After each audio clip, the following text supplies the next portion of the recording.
Okay, can everyone hear me? Yes, sir. Okay. Good evening, everybody. I'd like to welcome everybody to the meeting for the Township of Old Bridge Planning Board for this evening, February 24th, 2022. And if I could ask everybody to please stand and salute the flag.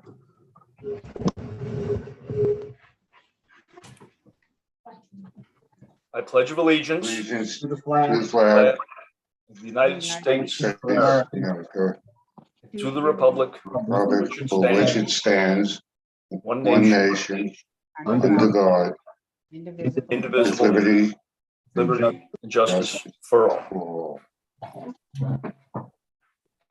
Okay, thank you, everyone. And if I could remind everybody to please mute to eliminate any background noise if you're not speaking. Okay, can I have a roll call? Chairman Marucci, Here. Ms. Cannon, Here. Mr. Lenning, here. Mr. Mamakis,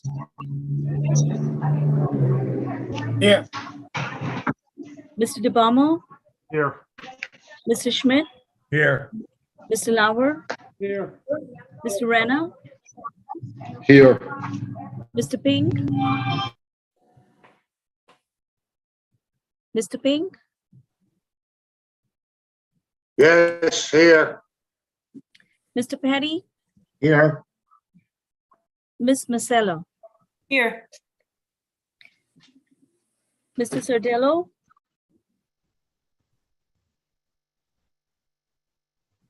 He's here. Mr. Sardello, Here. Mr. Darchi, Present. Mr. Kaliokalani, Here. Mr. Metzger, Here. Mr. Lavallo, Here. Mr. Miller, Here. Ms. Salvin, I'm here. Okay. Very good. Navina, the first item, if I'm not mistaken, on the agenda is the appointments. That is correct. Okay. So our appointments for this evening, we are doing the Planning Board Subcommittee appointments for Master Plan, Open Space and Land Development Ordinance. That is correct. And our board attorney has the list and has an announcements to make. Okay, very good. Thank you, Joe.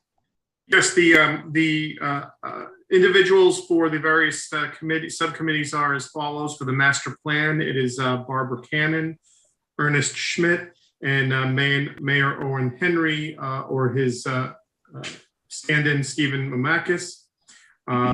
The open space, it's Casey Lenning.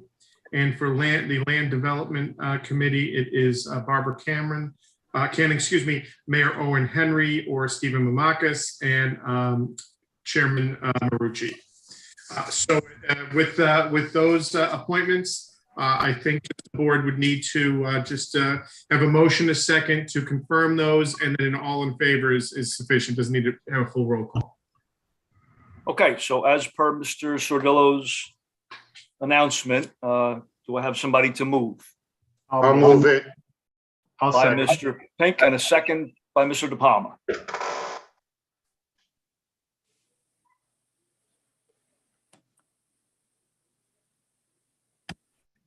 Chairman Marucci, Yes. Ms. Cannon, Yes. Mr. Lenny, Yes. Mr. Mamakis, Yes. Mr. DeBama, Yes. Mr. Schmidt, Yes. Mr. Lauer, Yes. Mr. Rena, Yes. Mr. Pink, Yes. Mr. Petty, Yes. Miss Marcella, Yes. the next. Okay, and I would like to thank everybody, all the appointees, for their continued efforts on these additional committees as well as the planning board. Your time is much appreciated. Okay, now we move on to item 4, which is the resolutions. And Joe, I will do the professional resolutions separately. And then when we get to the last, yeah, I'll do them separately. Is that acceptable? Okay. Okay, so we need to vote on the board attorney, which is DeFrancesco, Bateman, Kutzman, Davis, Lear, and Flawn PC. So do I have a motion on that resolution? I'll move it. By Mr. De Palma, and a second I'll second it. by Ms. Cannon.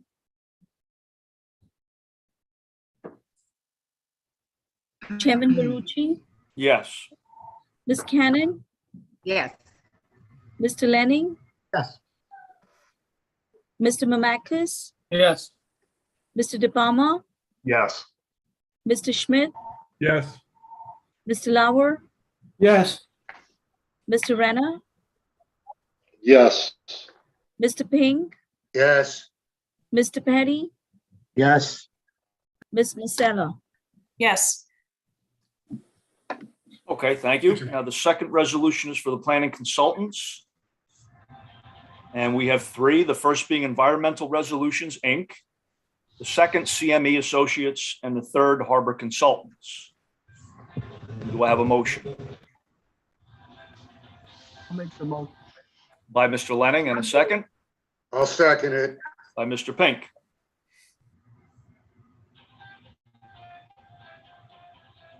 Chairman Barucci, Yes. Ms. Cannon, Yes. Mr. Lenning, Yes. Mr. Mamakis, Yes. Mr. De Palma, Yes. Mr. Schmidt, Yes. Mr. Lauer, Yes. Mr. Renner, Yes. Mr. Pink, Yes.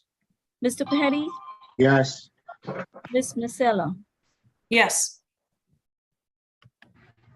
Okay, thank you. Now moving on to traffic consultants. Again, we have three, the first being Environmental Resolutions, Inc., the second CME Associates, and the third Rose Consulting Services. So for traffic consultants, do I have a motion? I'll move it. By I'll Mr. second Schmitz, it. and a second by Mr. Pink. Chairman Barucci, Yes. Ms. Cannon, Yes. Mr. Lenning, Mr. Lenning, He's frozen, I believe. Mr. Mamakis, Yes. Mr. De Palma, Yes. Mr. Schmidt, Yes. Mr. Lauer, Yes. Mr. Renner, Yes. Mr. Pink, Yes. Mr. Petty, Yes. Ms. Marcella. Yes. I think Casey's back. Mr. Lenning, Oh, he froze just as he was supposed to answer. He froze again. Poor time. Timing is everything. Oh, there he goes. Mr. Lenning? Just nod your head. Yes, just nod. Yes. all right. Okay, now moving on to the fourth resolution, engineering consultants. First, Environmental Resolutions, Inc., and second, again, CME Associates, and third, Harbor Consultants. So do I have a motion for engineering consultants? I'll move it. By Mr. Lauer, and a second I'll second it. by Mr. Pink. Chairman Barucci, Yes. Ms. Cannon, Yes. Mr. Lenning, Yes. Mr. Mamakis, Yes. Mr. De Palma, Yes. Mr. Schmidt, Yes. Mr. Lauer, Yes. Mr. Renner, Yes. Mr. Pink, Yes. Mr. Petty, Yes. Ms. Marcella. Yes. Okay, and the final resolution on the agenda is for Forestry Services. And it is Chestnut Arboricultural and Forestry Services. So can I get a motion for that? I'll move it. I'll second. By Mr. Lauer and second by Mr. Lenning.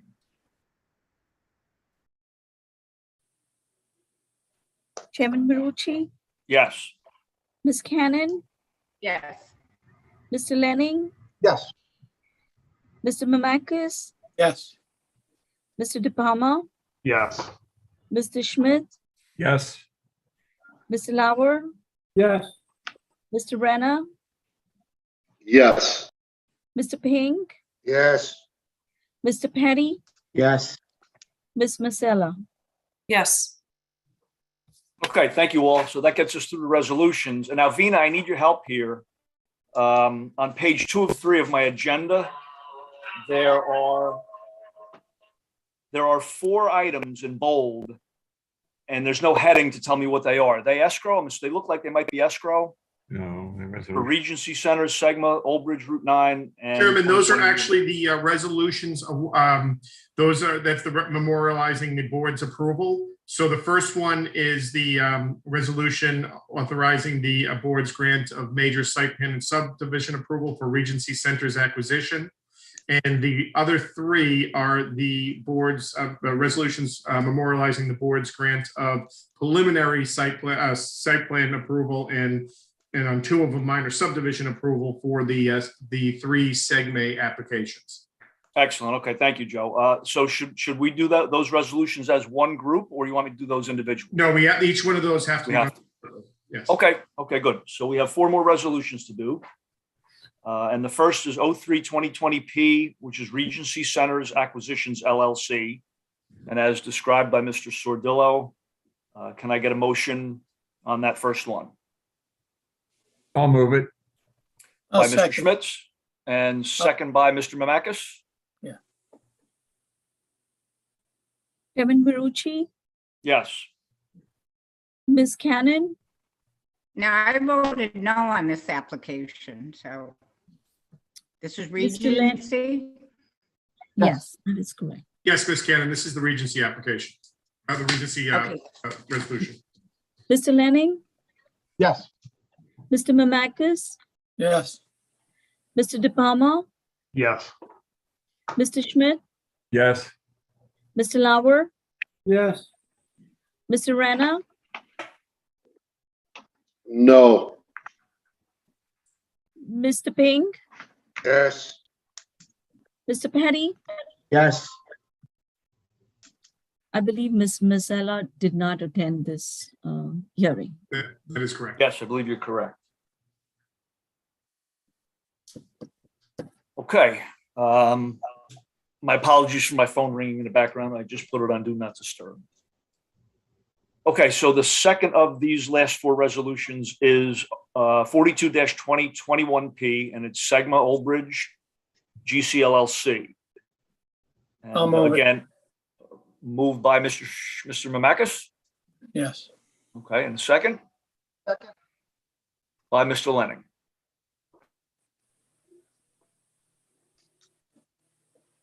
Chairman Marucci, Yes. Ms. Cannon, Mr. Sardillo, can I vote on, I don't know, I'm confused with all these. Yeah, Ms. Cannon, I Not recommend fair. that you didn't vote on this one since you didn't participate. You didn't vote on the underlying approval because you had missed the majority of the hearing. That's this application. So I recommend that you would hold off on it. Don't vote. Okay, so abstain. Mr. Lenning, Yes. Mr. Mamakis, Yes. Mr. De Palma, Yes. Mr. Schmidt, Yes. Mr. Lauer, Yes. Mr. Renner, No. Mr. Pink, Yes. Mr. Petty. Yes. I believe Ms. Marcella will abstain. The next Okay, one. moving on to the third of the final 4. 44-2021P, Old Bridge Route 9 BOE Property LLC. I'll move it. Motion missed by Mr. Mamakis, and second I'll second it. by Mr. Schmitz. Chairman Marucci, Yes. Ms. Cannon, Okay, Mr. Sardillo, Yes. what's, Ms. That's Cannon, what I I was believe thinking. you can vote on the remaining two resolutions. oh, so I should just abstain. No, I believe you can vote. I think you participated in the other two. Oh, okay. Yes, I guess. Mr. Lenny, Yes. Mr. Mamakis, Yes. Mr. De Palma. Although I wasn't at the meeting, I did watch it, so yes. Mr. Schmitz, Yes. Mr. Lauer, Yes. Mr. Renner, No. Mr. Pink, Yes. Mr. Petty, Yes.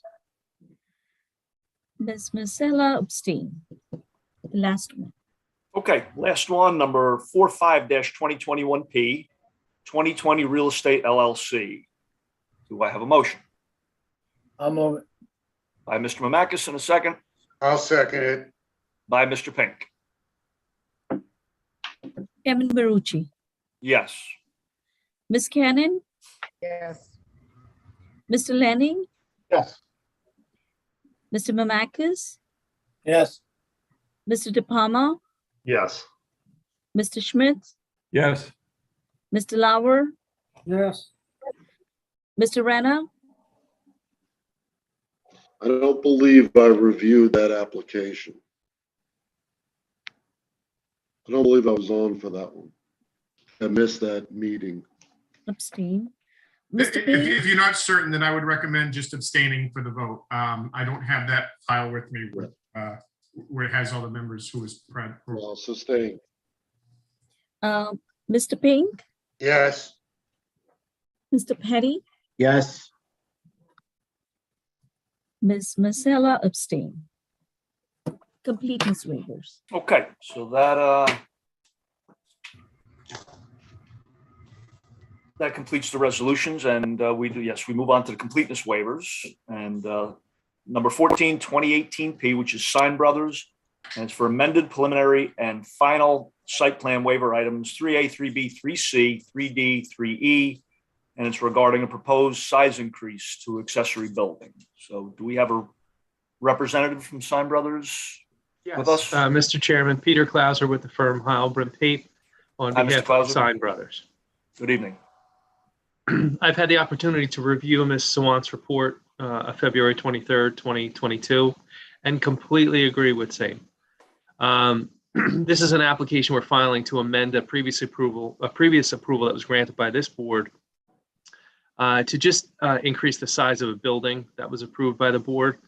And so the waiver items are items that would probably, more traditionally be associated with a full-blown site plan application. That's not the case. The board previously and your professionals reviewed all of these items. I think the only determination when we come in front of the board is it appropriate for the building to be slightly larger, and that's it. So I think Ms. Sawant really identified the fact that it doesn't impact anything on the site from a perspective of requiring these additional reports and things like that, again, for a second time. So I would just ask for the waivers. I would also acknowledge, it's very important, I would acknowledge in Ms. Swan's report that in the event that during the course of the hearing, should the board determine that any of these pieces of information are important or relevant, that the applicant would be obligated to provide them. Okay, and does that complete your testimony regarding this matter? I think it's rather simple. Yes. Yeah. Okay. Very good. Do we have any comments or questions from Vina or any of the board professionals? I don't have any questions. It's a pretty straightforward application. They're just adding 1,600 square feet. So I have no further questions. Okay, and how about from the board members? Anybody have any input? Well, I would question why we're waiving plans. Wouldn't that be a generic document as part of a application? So, Mr. Renner, actually, ever since we have gone digital, this is not the first time an applicant is requesting waivers. We have not been sending out plans to board members or professionals. We have been preferring digital submission. Till I change the ordinance and the checklist, I'm asking the applicants to ask for this waiver, and I fully support that waiver. Okay, so, thank you. Okay, thank you, Mr. Renner. Anyone else?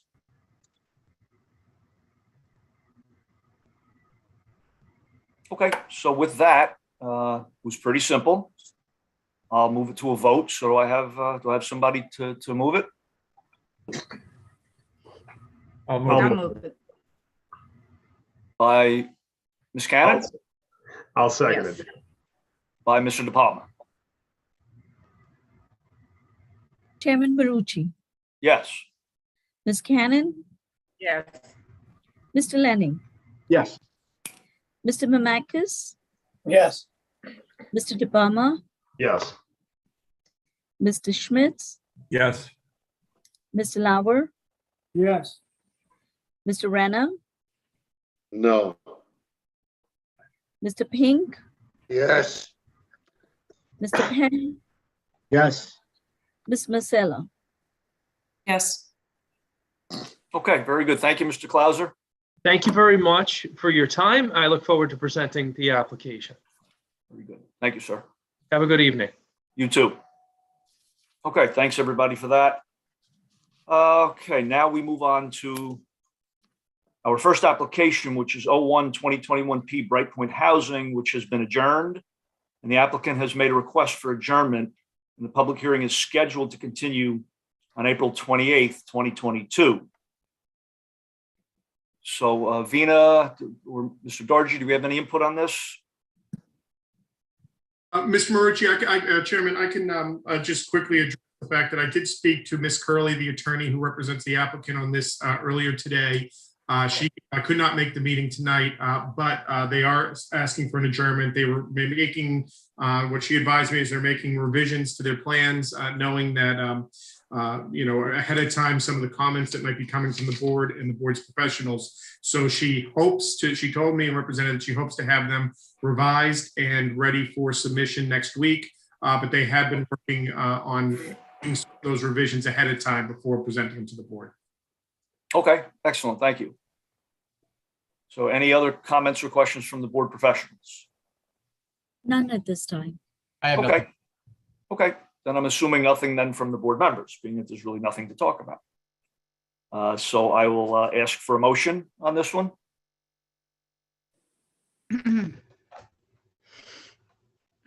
I'll make the motion.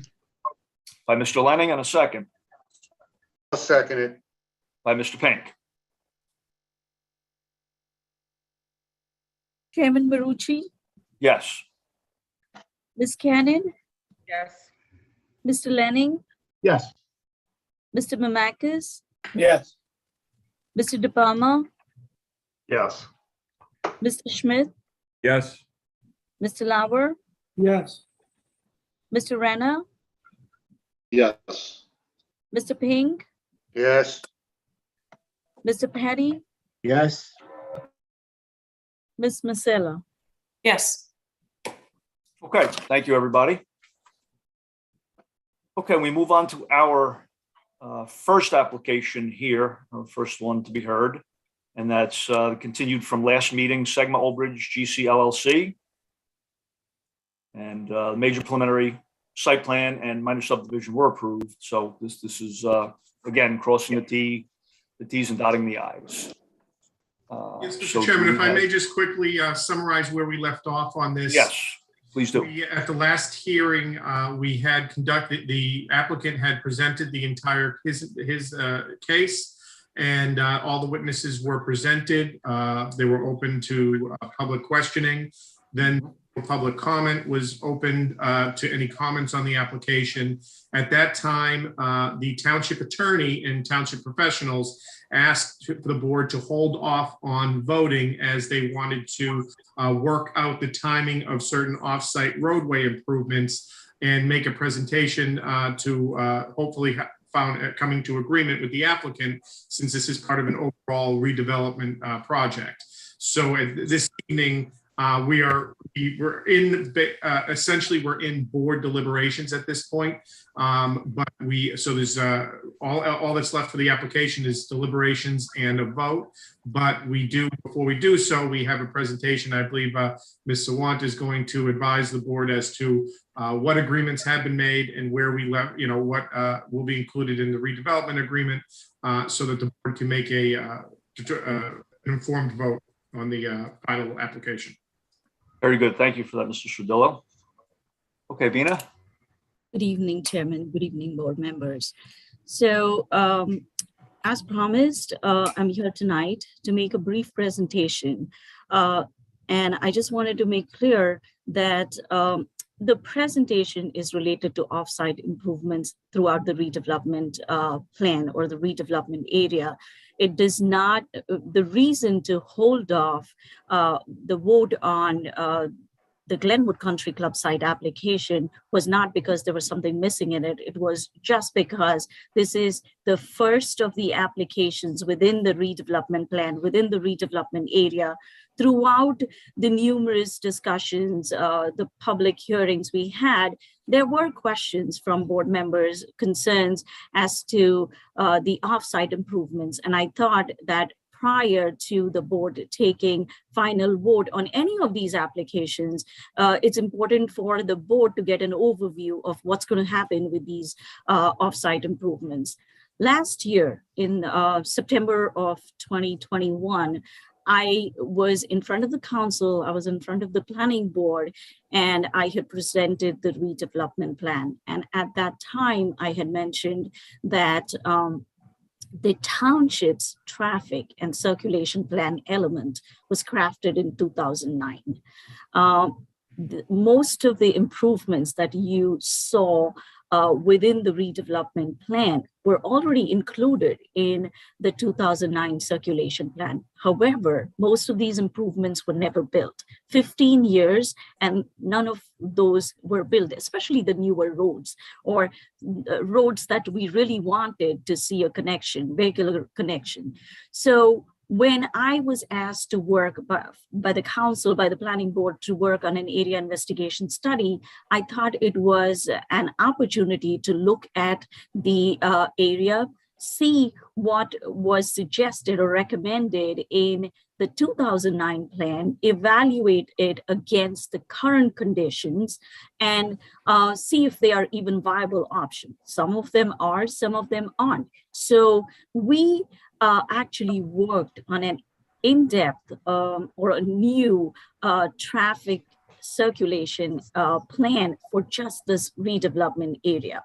There were connections within Jake Brown Road South, which were not possible because of the existence of wetlands. There were connections that were previously proposed on White Oak Lane South Extension, which were tied to the approvals for Oaks development, but in the last 15 years, those improvements were never done. So this was our chance to review them, fine-tune it, and make it a part of the redevelopment plan.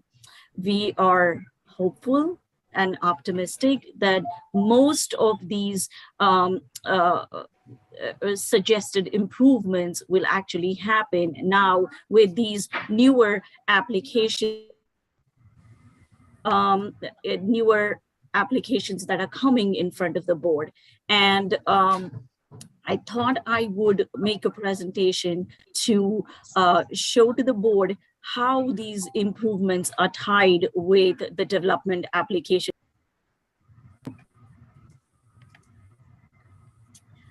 Just bear with me for a second. I want to share a map which explains.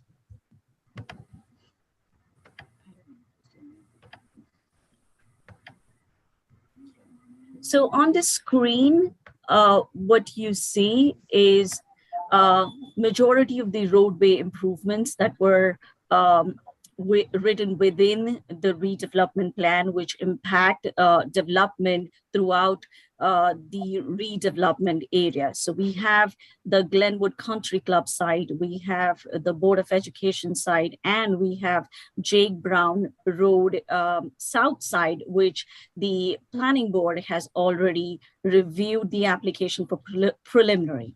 Now, I'll go one by one. What you see in dark green here is Jake Brown Road East.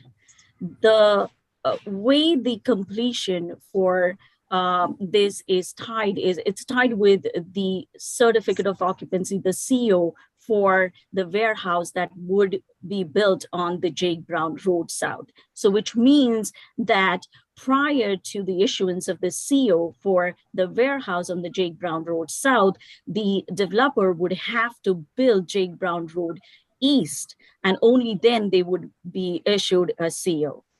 Going back to the Glenwood Country Club site, what you see and where my cursor is hovering around is the 4 warehouses that have been proposed on the Glenwood Country Club site.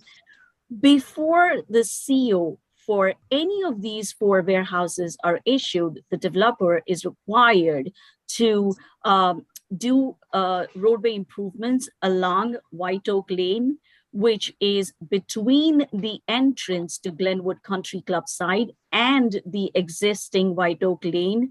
In the redevelopment plan, there were details about adding sidewalks, bike lanes, and adequate shoulders. So those improvements would be tied with the CO for any of the building, whichever comes first, any of these 4 buildings on the Glenwood Country Club site.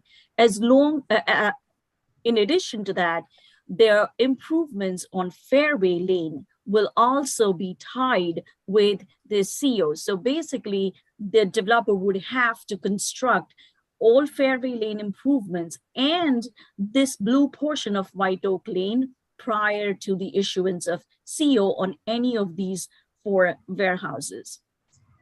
Then comes the White Oak Lane extension, which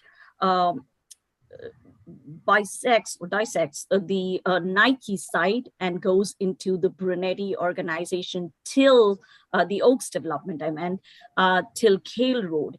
This would be tied to the future development of this project here, which is the Old Bridge Pistol and Rifle Club site. So, and the reason we have tied it with the future development of this site is there is, as you're already aware, and you've reviewed the Glenwood Country Club site, there are significant wetlands and significant environmental constraints. So the developer would have to go through a significant permitting process with NJDP, and IP would be involved, and that would take some time. So the improvements on this road have been tied up with the gun club site.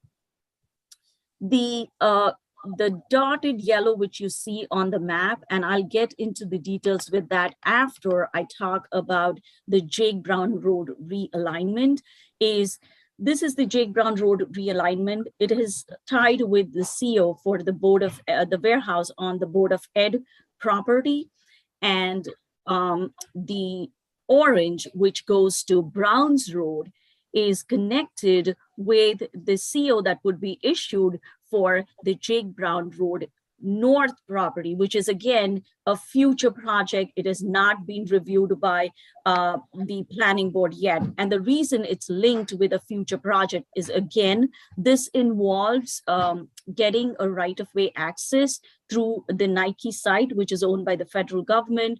There are, this property is owned by Perth Amboy, and then this property here is owned by Old Bridge Chemicals. So there are other property owners involved, plus there is significant environmental constraints. So to get through the DEP process, permitting process, and to get through access easements through these other property owners, it might take some time, and hence the development of these roadways are connected to the future projects.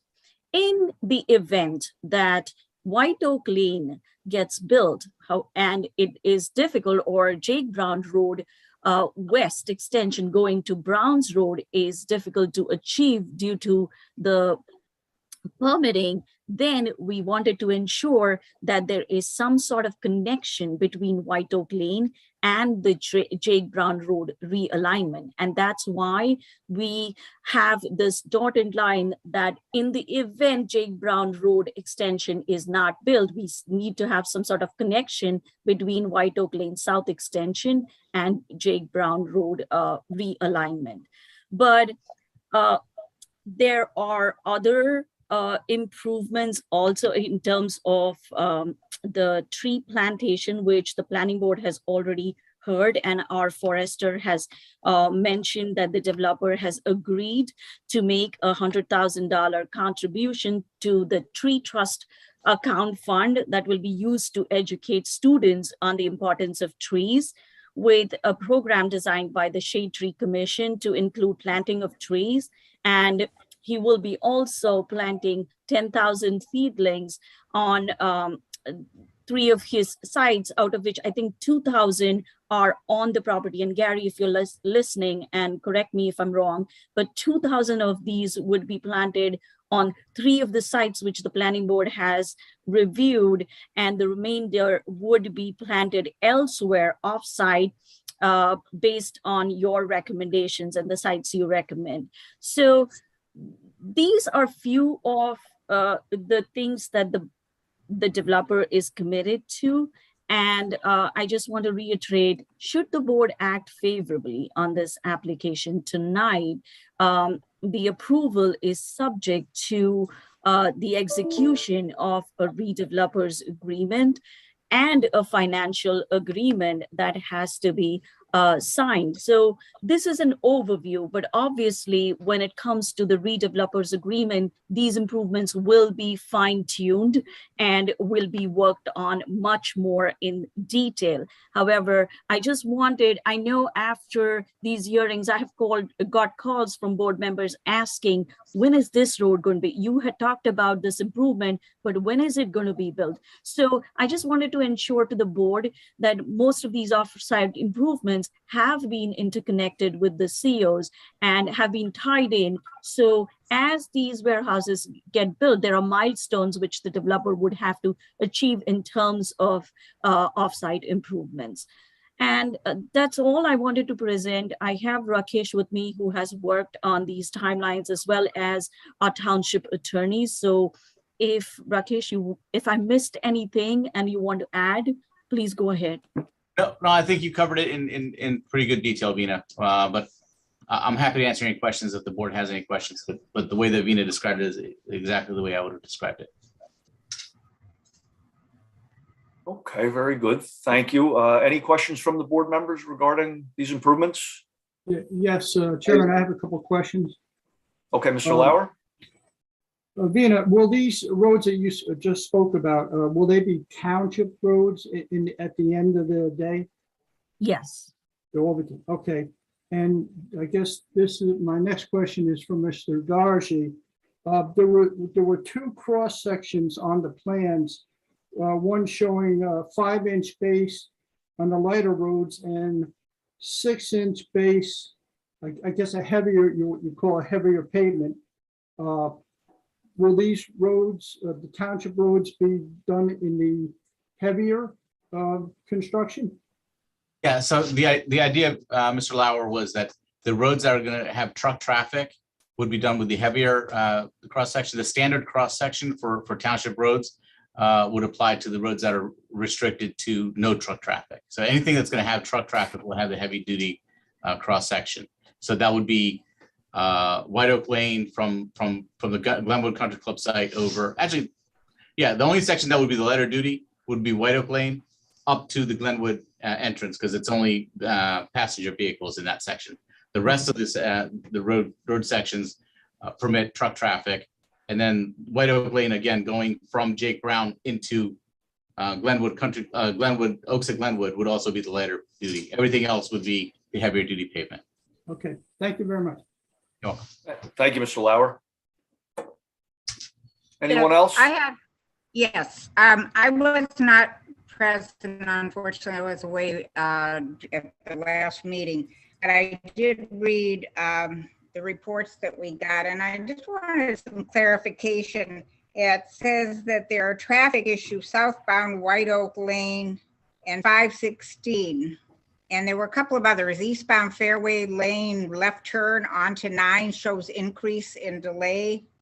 And so I just wondered, there's like 3 or 4 of them noted. So how are those going to be addressed? Where there's been an indication that what has ever been presented could cause an increase or delay.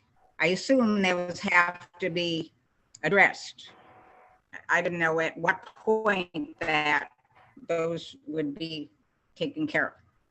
So, I think the applicant's traffic engineer actually addressed that through testimony at the hearing, but we can certainly get him to discuss it again. And Mr. Meisler is also online.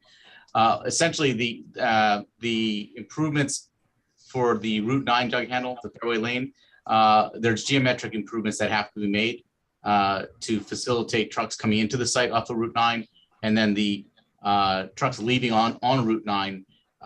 The need there is for 2 left turn lanes. So the applicant will be making those changes, and that's going to be part of the DOT improvements they have to make. And that's actually part of the improvements that Vina covered in the staging there that we were just looking at on the map. Those improvements have to be done prior to the first CO for any of those warehouses at the Glenwood Country Club. Okay. Sorry, go ahead. Yeah. Mr. Darji, just for clarification, the geometric improvements you're discussing are a wider turning radius, correct, on the jug handles? Yeah, that's correct. Coming into the site, widening it up a little bit, and then also converting at the light turning onto Route 9, they would be converting to have 2 left turn lanes, and then again, ideally a dedicated right turn lane. But again, that's all subject to DOT review and approval. Okay. Ms. Cannon, does that answer? So where it says that, where it says they need to mitigate delays, those plans have already been put in place and with the timing frame, So the timing as to when they're going to be done. Okay, sure. Yeah, I'll let Alex and I'll let Mr. Meisler and Mr. Seckler address that. I believe that's being addressed through timing changes with the traffic signals, but I'll let them address that. Yeah, the looking at adjustments in the traffic signals, Matt, if you're on and want to get into the specifics of what you're proposing, there you are. But in addition to the physical improvements at Fairway, there would also be some timing improvements as well. Mr. Chairman, just real quick before Mr. Seckler responds, just to be clear, this is his testimony has been concluded. This is in the board's deliberation. Now, if the board does have a question that our professionals can't answer, we need to go to the applicant's professionals. They can answer, but it's just limited to answering the question based upon the board's deliberation. This is not reopening any testimony of Mr. Seckler. It's strictly limited to answering the question. And Mr. Seckler, any response you give, you are, just be clear, you are still under oath based on your testimony that you provided at the February 16th hearing. Right. I believe this is a more or less like a reiteration of the testimony that Mr. Seckler provided at the last hearing as well. Yes, and I agree. I'm still under oath. It's Matthew Seckler for the record.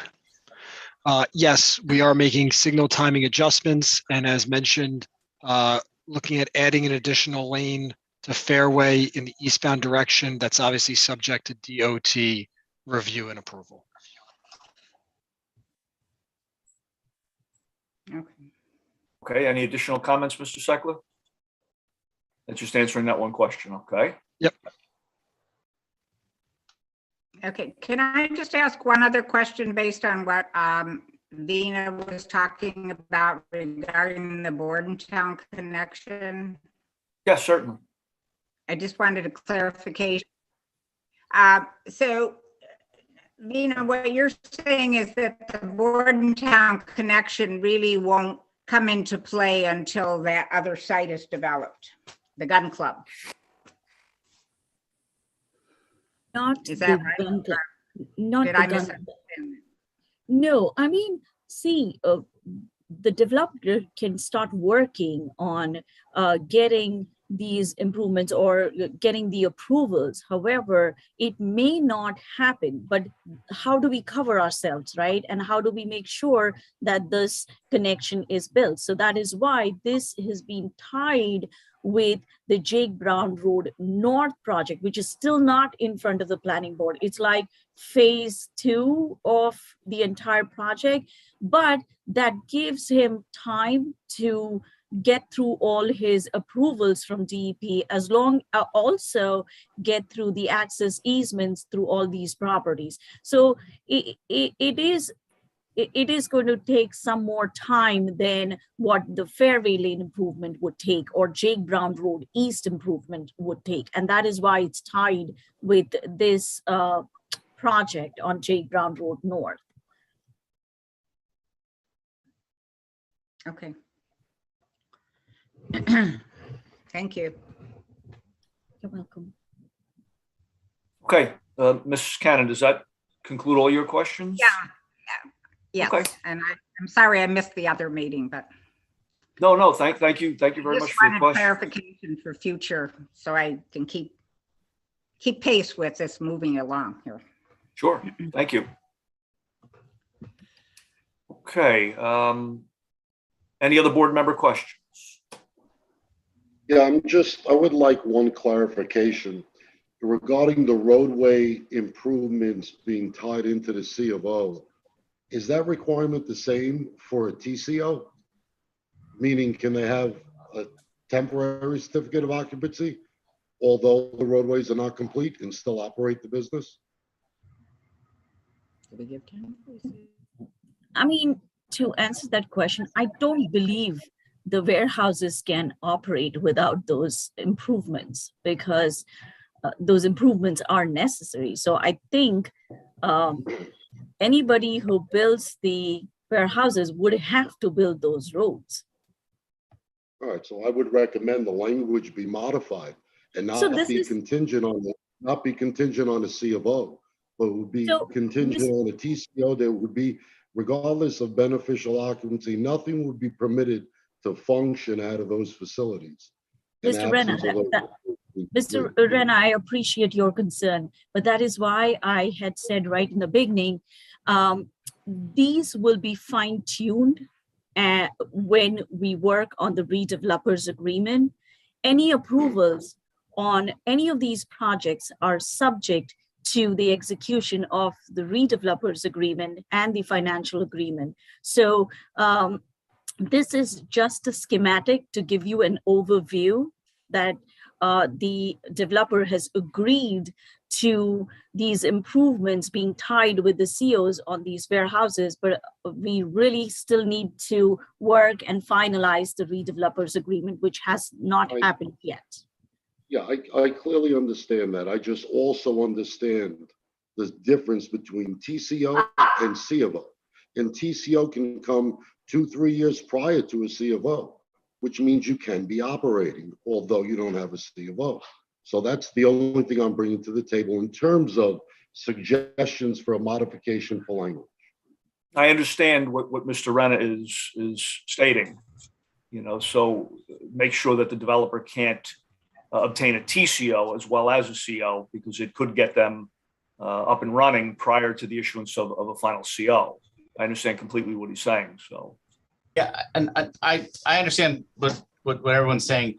And what I think Mobina was getting at is that what we're presenting to you is the construction staging that's been discussed with the developer, the final language, because this is really an agreement between the developer and the township that'll be executed, and it's being prepared and negotiated between the township and their council and the developer and his council. So obviously, and I know that I'm sure they're all listening, and if they're not, we'll certainly take these comments back to them for them to consider in preparation of that agreement. But really, the purpose of what we're doing here is to give the board an idea of what that staging is going to look like. But the details and the fine-tuned language that we're talking about is really up to the township to discuss and negotiate with the developer.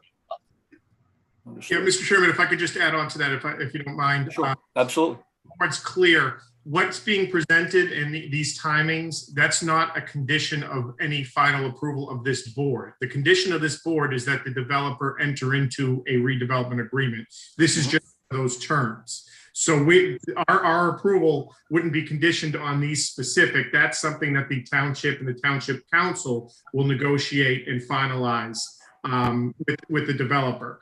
That being said, I think Mr. Renner's made a good point. It's something that the township professionals can bring back and discuss with, on behalf of the township, discussing when they negotiate that redevelopment agreement. But I just want to make sure it's clear that the board understands that the presentation that was made this evening is just showing the board what is being negotiated as part of the redevelopment agreement. But that redevelopment agreement is the only condition that the board's being imposed. The actual terms of that is subject to the township governing body level and their negotiation and approval.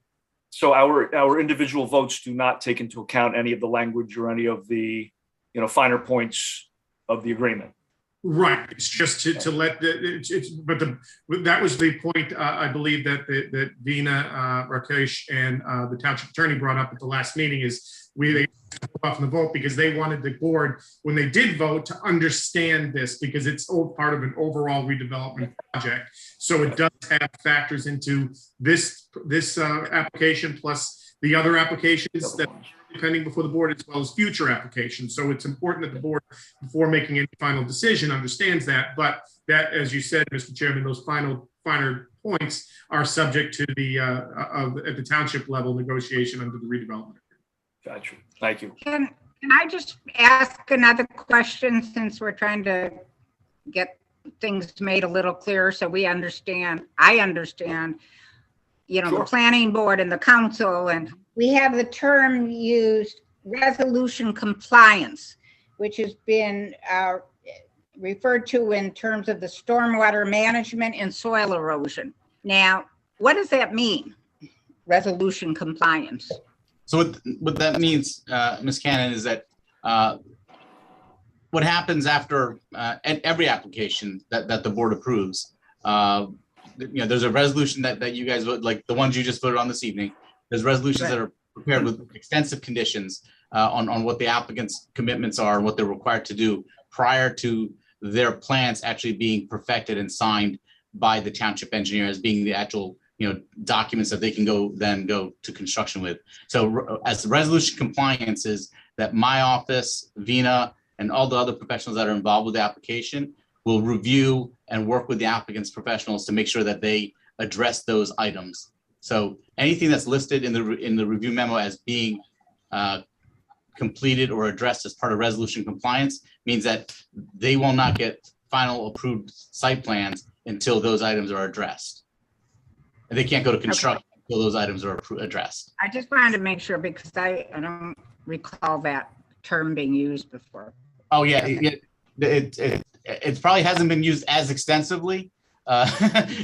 In this memo, it shows up a million times, but in a lot of the other memos we prepare, it's tucked in there. But that's the process that we go through with every application. Yeah, I know you've always done, but I guess it's just you've referred to it in different terms. I just was not familiar with that particular term. Just semantics. And yes, absolutely. And just like Mr. Sardillo said earlier, the redevelopers agreement is also part of that, one of the conditions of the resolution that you're going to pass. So again, the plans won't be signed off and perfected until we get a signed developers agreement. So that also has to be in place. And that's sort of what ties your approval to the redevelopers agreement. Basically, all those things have to sort of be resolved and married before they can go ahead and start putting shovels in the ground. So the professional staff and the attorneys all make sure this meshes together and works. It's an awesome power that we're entrusted with. We do our best to make sure we do right by you guys. And a developer loves you for it. Well, I don't know about that. Okay, thank you, Ms. Cannon, for the questions. And is there anybody else? Okay, so now Vina, that wraps up this portion of your presentation and furtherance of last meeting. That is correct, Chairman. Okay, now, Mr. Sordillo, just to appease my confusion a little bit, this hasn't gone to a public session yet, correct? No, it has. Oh, it has. At the February 16th meeting, we held public questioning of each of the witnesses, and at the end, we held, and actually, due to some confusion, we actually held it twice, public Yes.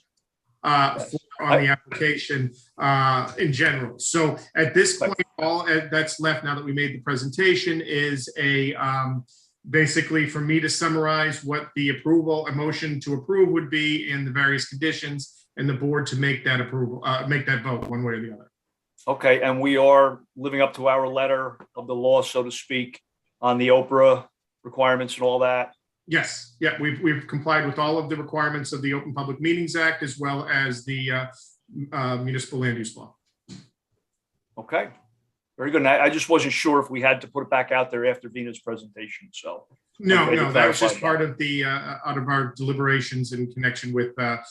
Like I said, it's not that what was discussed is not, while the execution of the redevelopers agreement is going to be a condition of approval. Those actual specific terms are not, but it was important that I think and what the township wanted to do is make sure the board was aware of those terms. Okay.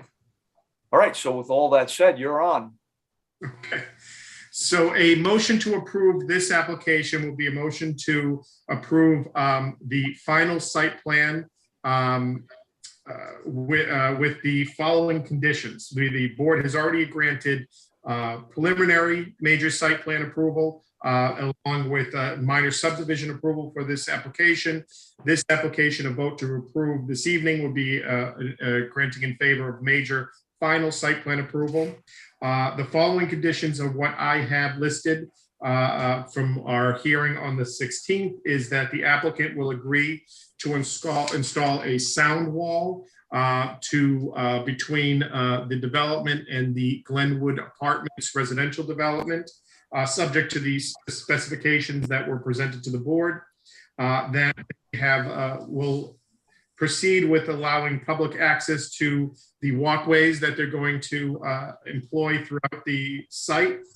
That they have agreed to provide substantial additional landscaping planting throughout this site and off-site, working with the township professionals. Work with the township professionals and the board professionals to reasonably work with them for compliance with the various board professional reports that were provided and testified to before the board. My notes have that they agreed to provide a post-construction traffic study to help the board understand the effects of the development after it's completed. There is a continued requirement for continued compliance with all of the conditions that were agreed to and set forth in connection with the preliminary approval and minor subdivision approval that was previously granted and included into the resolution that was adopted this evening. And finally, as we've discussed numerous times this evening as well, is that it's conditioned upon the developer and the township entering into a redevelopment into two redevelopment and financial agreements, which shall include the off-site roadway improvements that was presented to the board this evening. And that's what I have for conditions of approval in connection with the finding. Okay, one thing I do remember, and I have in my notes from the last meeting, was regarding the walkways and the pathways. They were going to agree to a dawn till dusk. Yes, that is correct. Okay. All right, anybody else have any other recollections of anything we discussed? I know this is a little unusual going meeting to meeting. So do we have any recollections to add on? Mr. Chairman, may I add one thing? Yes. So with regards to the post-construction traffic study, I believe that there should be language to the effect that the developer agreed to make adjustments to either the operations of the facility or physical improvements to the traffic operations as may be required or suggested by that study. Okay.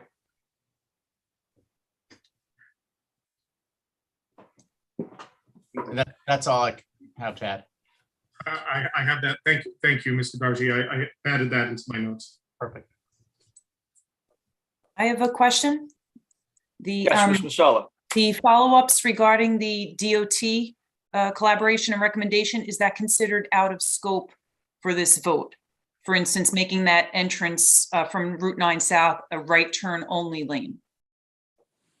No, you're correct. That's part of this application. I didn't specifically list it as a condition. It was part of their testimony that is what they're doing as part of their final approval as part of the development, but I can list it as a specific condition if that's what the board wishes. It's also listed as an outside agency approval. So as part of that compliance review process, Ms. Masella, we request that the applicant provide all those outside agency approvals prior to signature of the final plans. So those outside agency approvals and any changes that are, or plan improvements or changes that are required as part of those approvals would be submitted to the township professionals and the township engineering office prior to signature of plans. Okay, so understood. I mean, limited ability to influence if it's outside agency DOT, but I drove the site and I actually would agree with that recommendation. One other thing we mentioned last time was with regard to safety was potentially giving the traffic study to the police department traffic division to review. I'm not sure if that was an action item from the last meeting or if that had happened, if that comes into play here, or if that's out of scope. I mean, things like the cameras, I did see there were cameras on the intersections that would help if there was an accident. It would help facilitate a police investigation, keep the closure of Route 9 down to a minimum, something like that. Is that also out of scope here? Well, I wouldn't say that's out of scope. I mean, when you say installation of cameras, are you suggesting that the applicant install them, or is it something that in addition, or is it something that's already there that we just want to have some data from? Because I'm not sure. Yeah, no, usually when major intersections, if they have those traffic cameras, I know that really does help. And because there will be addition of a lot of traffic there, I would have recommended that personally, but you know, again, I'm not a professional here. But when I did drive the site, I did see they did have those cameras there. So I'm not sure who owns those, if those are DOT, but if the developer did have a hand in that, then access to that data would be helpful. I know to any incidents that happen to occur in that area. Yeah, I'm not certain. Would that be a developer's responsibility or the DOT? No. The cameras and all the improvements that are required as part of the Route 9 intersection are all governed by DOT. So all those are basically dictated as part of those improvement plans. But I think Ms. Macella's question about having the traffic study submitted to the police was discussed at the last hearing, and I think the developer agreed that it would be submitted to the police, and any suggestions that come back from that review will incorporate it again as part of this post-approval conformance that we have to, the compliance review that we have to do. Great, thank you. Okay, thank you, Ms. Masella. Mr. Sardello, I have a question for Mr. Darji, actually.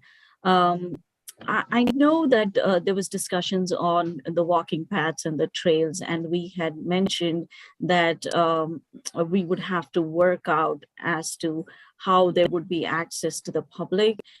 So I think that should be also worked out prior to final compliance plans, since we have these beautiful walking trails and we should be able to use them. But I know that we didn't get a chance to discuss the solution on that. I know there was mention of Title 39, but I think it should be a part of the condition of approval as well. Yes, absolutely, yeah. You're basically saying working out the access and availability to the public of the trails. Right. That's something that we do need to work out. I know there was questions regarding liability and all that, so that needs to be worked out with the developer. And part of that will be the permitting Title 39 enforcement. So there's people doing things on the trails that they're not supposed to do, someone can call the cops on them.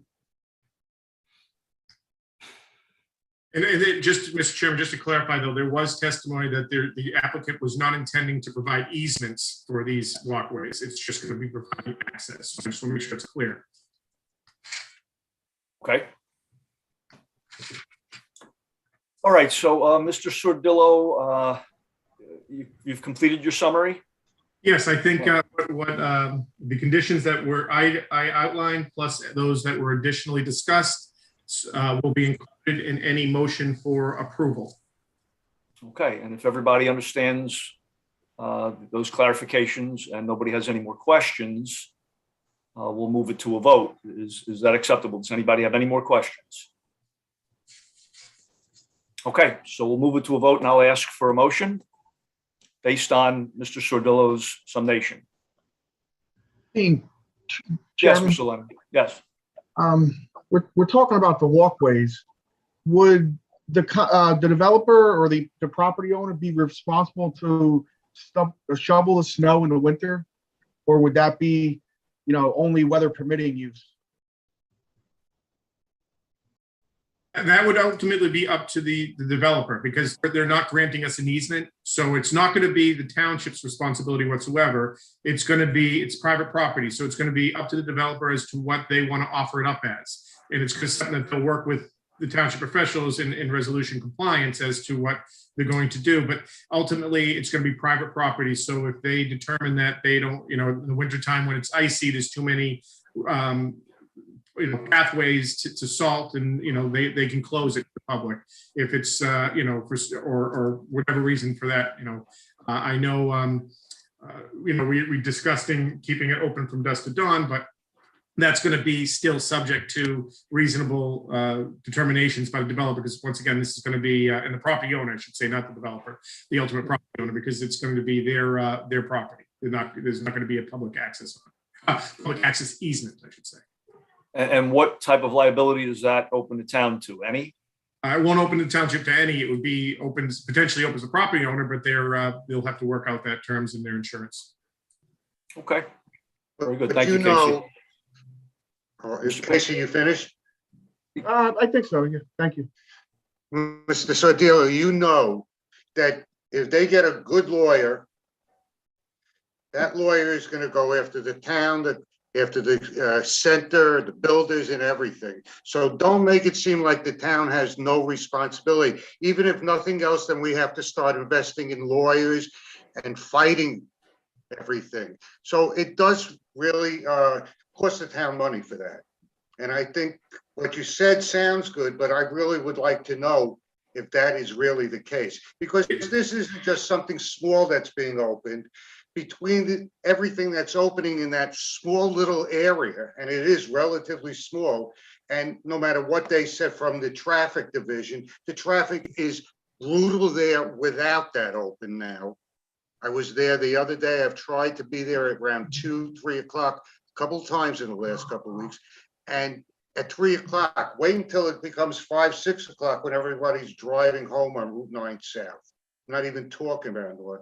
And I just think that with the traffic, Mr. Pink, it's, in my opinion, and experts can really step in on this, but these trucking companies have gotten to the point, they've really, through all their experience, they know when to be on the roads and when not to be. It's just like if you have a job and you have to commute, you're going to get up early to avoid all the traffic. So a lot of these trucks, they lose money when they idle. They lose money when their drivers are sitting still, when the trucks are sitting still, gas, fuel costs and whatnot. So they're going to want to be on the roads early and get out of the way before the traffic starts. So, I believe it's they're going to, in their best interest, travel those roads at the best times for them. And Dean and Bina, maybe you could clarify, speaking about these walking trails and all of that, the entrance to that is not necessarily on Route 9, correct? It's No, it's not. It's behind the property, so this would not have any effect on the Route 9 traffic flow because you can't access it from that way, correct? Correct. Okay. I just want to make sure. I remember talking about this the other day, and I don't remember anyone being able to access that because you more or less would have to go through this private property, which is probably gated, right, to actually do it. So I thought it was around the back, and that's what it is, right? It's around the back. Okay.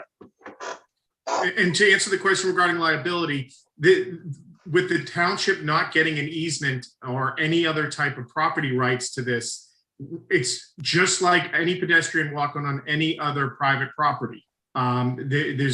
You're right, Mr. Pink, that nothing stopped someone from naming the township in a litigation. Anybody can sue anybody for Defend anything. it. But this is going to be 100% private property. So there's no direct liability being approved or granted here by this board that would be imposed upon the township. Because once again, there is no property right interest that's going to be granted to the township in connection with it. Okay, just wanted to verify that. Mr. Chairman, if I may, one other item that just sort of came to mind as we were discussing the truck traffic and everything. There was a discussion, and I believe a condition of preliminary, which probably should be carried forward to final, that the applicant agreed that these buildings would not be used as last mile fulfillment centers. Yeah, Mr. Darcy, I stated that all of the conditions of the preliminary approval are being carried over into this. Perfect. So every single one of those are, except as otherwise modified by testimony and acceptance. Perfect. And then also the condition that the applicant, in addition to being required to come to an agreement with the township on a redevelopers agreement, to also include a financial agreement with the township. Yes, I did include that. Perfect. Thank you. I will shut up now. Thank you, Mr. Dorji. Okay, anyone else before I bring it to vote? Okay, so with that and all the thoughtful questions and testimony, much appreciated, I'll ask for a motion based on Mr. Sordillo's summation. So do I have a motion? I'll move it. Moved by Mr. I'll Lanning second and a second by Mr. Mamakis. Renner. Mr. Renner, Rana was first. the combined effort. Okay, so if we get a roll call, Chairman Marucci, yes. Ms. Cannon, I'm abstaining because I was not present at the meeting on the 16th, and I was not able to get minutes of that meeting. Mr. Lenning, Yes.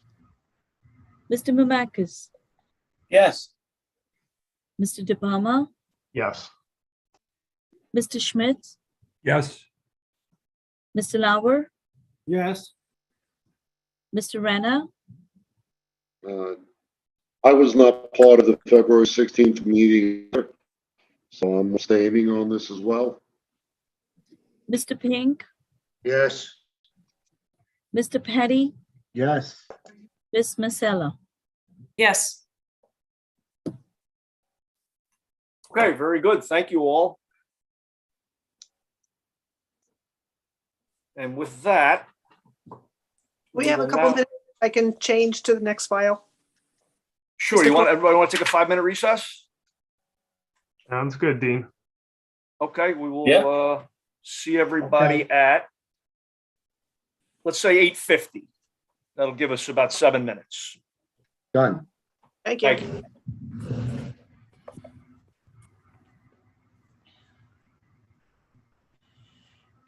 Suze, what you doing? What you doing, Susie Bow?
Last night, these guys went out to my neighbor.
Okay, we're nearing the end of our break. If everybody could get back on.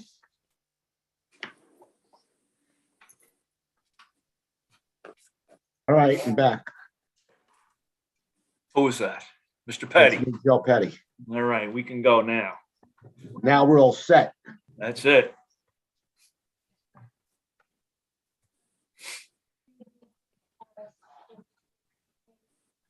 Two-hour delayed opening for Old Bridge schools tomorrow, huh?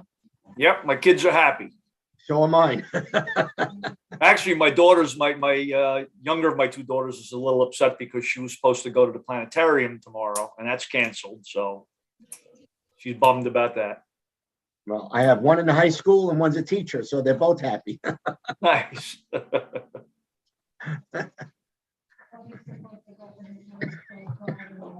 I have no delayed opening. I have to be there at 7.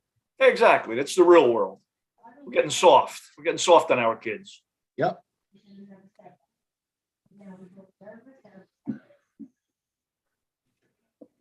Okay, looks like we're waiting for Miss Masella. Oh, there she is. Yep, Mr. sorry about Dargy. that. No, that's okay. That's okay. Okay, looks like everybody's popping back in here.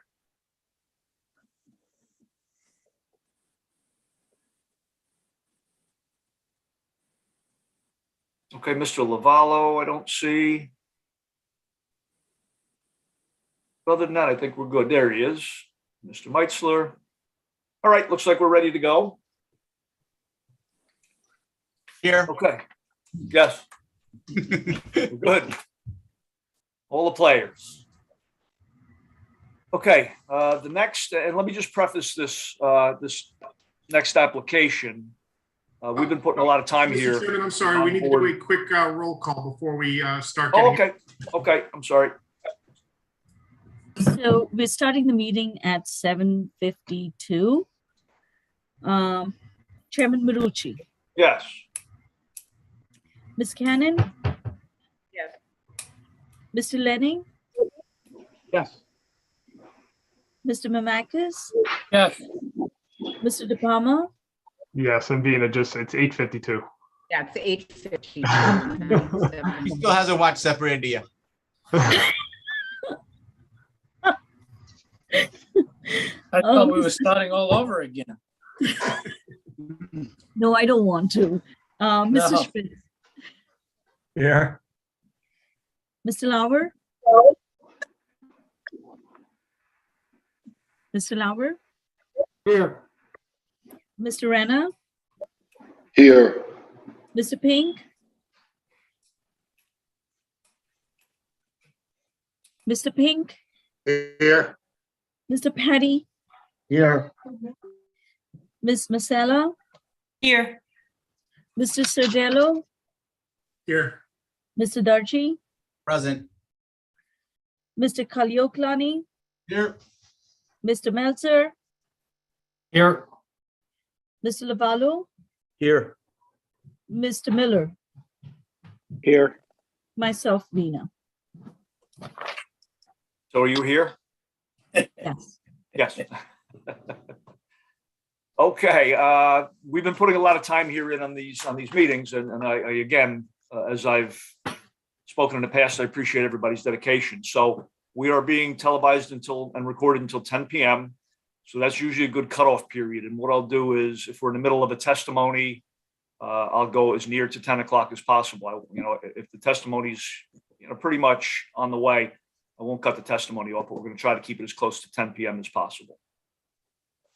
Okay, so with that, we're going to move on to application 44-2021P, which is Old Bridge Route 9 BOE Property LLC. And again, major final site plan. And the preliminary was approved with conditions on December 13th of 2021. So this is, again, as I've said, crossing the T's, dotting the I's, and moving on with testimony toward final. So I will now kick it off to the applicant's attorney. I'm looking, Mr. Polacastro, there he is. Good evening, Mr. Chairman. How are you? Good, sir. How are you? Good, I'm well, thanks. Mark Policastro for the record. We think we will be very brief this evening on direct. Mr. Gersberg, I see you. Would you please make your appearance? From Gersberg, owner of the applicant. Mr. Yeah. Gersberg, would you please raise your right hand? Do you swear that or affirm the testimony you're going to give this evening is the truth, the whole truth, and nothing but the truth? It is. Yes, I do. Yeah. See, Okay, if you wanna- I'm seeing and hearing Mr. Gersberg is very glitchy. Mr. Gertzberg is in another country. Can you hear me Mr. now? Mr. Gersberg, could you just please state your name for the record so we can just get a handle on the audio? From Gersberg. I can hear you well. GRSZBERG. Can you hear me? I can hear you very well, Mr. Chairman. How about you? Yeah, the video seems to be more spotty now, but yes, I can hear the audio now. A little bit slower. Would you mind if I turned off the video? Oh, I have to keep it on, I think. Okay. No, you can keep it on. We can hear you. I can hear you every syllable, just not as perfect as usual, but we can hear you very well. Well, we expect perfection here. Come on now. Not from me. So, Mr. Gersberg, you'll have them sworn, Mr. Sordillo? Yes, I just swore him. He's been sworn. Okay. So, Mr. Gersberg, the first question is, what time is it where you are? It is 4 in the morning. Okay, so you look way awake. You like to set the This stage. is very I interesting think. to me and very important. Yeah, some very brief comments I think you want to make to the board and members of the public. Yes, thank Is that you. true? Yes, I do. Again, I will try to be brief. I first, and this part I can't be so brief on. I have to thank this board. Watching you guys all do this work and how detail oriented you are, including visits, site visits, which you've just mentioned, reading of resolutions, and I can't hear. and I greatly appreciate. Yep, we lost them. Ephraim, can you hear us? Yes, I could hear you. Can you hear me now or no? Yes, yes. Yes. So you're Sorry, thanking the I'm- board for their diligence. Thank you for the board for the diligence. Just to quickly recap so I can get off so you can do the testimony. In the last preliminary meeting, we agreed to plant 10,000 trees with the help of Gary Lavello. We're also going to do a $100,000 improvement. We're also going to donate $100,000 to the fire department. We're also going to agree to donate approximately an acre of property to the fire department. We are also going to, overall improvements, I want to be clear, this number may shock some people, but I don't think it was said. We're going to do approximately $30 million in offsite improvements on all those things we just talked about at the previous hearing, including the Rose Lambertson Golf Course is approximately $30 million in offsite improvements. Finally, I just want to mention that although may not relevant to here, the financial agreement we're talking about will generate almost $6 million of tax revenue to the township of Old Bridge alone. That's not to be shared by other people. That's directly to Old Bridge. These projects will collectively represent almost 10% of the budget of Old Bridge. So I just want to say that we are absolutely paying a significant amount of tax. And finally, we'll be brief tonight because we were asked by the board from preliminary to final to really just address berming and some landscaping and some brief things. And that's what we'll be doing tonight. And I'll leave it to my professionals because I apologize for the glitchiness. I truly apologize. No, we can hear you Okay. very well. Mr. Gersberg, thank you very much for your efforts and your input. It's much appreciated. Thank you, sir. Thank you. That's all we have for Mr. Gersberg, Mr. Chairman. Okay. Now, Mr. Sordillo, I have to open up his comments to the public. Yes, I think we normally do it to the board and the board professionals, and then after board professionals, we open up to the public, and then his testimony would be concluded. Yes, exactly. I was just clarifying that his testimony was actually, open to public comment. Yes. Okay. So do I have any input and questions and comments from the board professional regarding Mr. Gersberg's testimony? I don't have any questions for Mr. Gersberg. I don't have any questions for Mr. Gersberg either, Mr. Chairman. Nor do I. Okay. I'm good So with moving that. on to the board members, anybody have any questions for Mr. Gersberg? No, but can we just have a quick review of, since it's been since, December regarding the site and the application. Yeah, I believe we will do that. And Mr. Sordillo, correct Are me we if I'm going wrong. to do that? I didn't know. Yes. It sounded like you were going to Yes. go right into the Mr. public. Chairman, our next and first witness will just give a brief overview. okay. Yeah, and then Mr. Sordillo will do his summation at the end, and we'll clarify everything. Absolutely. Okay, so any more questions from the board members? Okay, and I will open up to the public questions and comments just regarding Mr. Gersberg's brief testimony. So there we go. Do we see any hands raised, Vina? Yes. Number ending in 3592.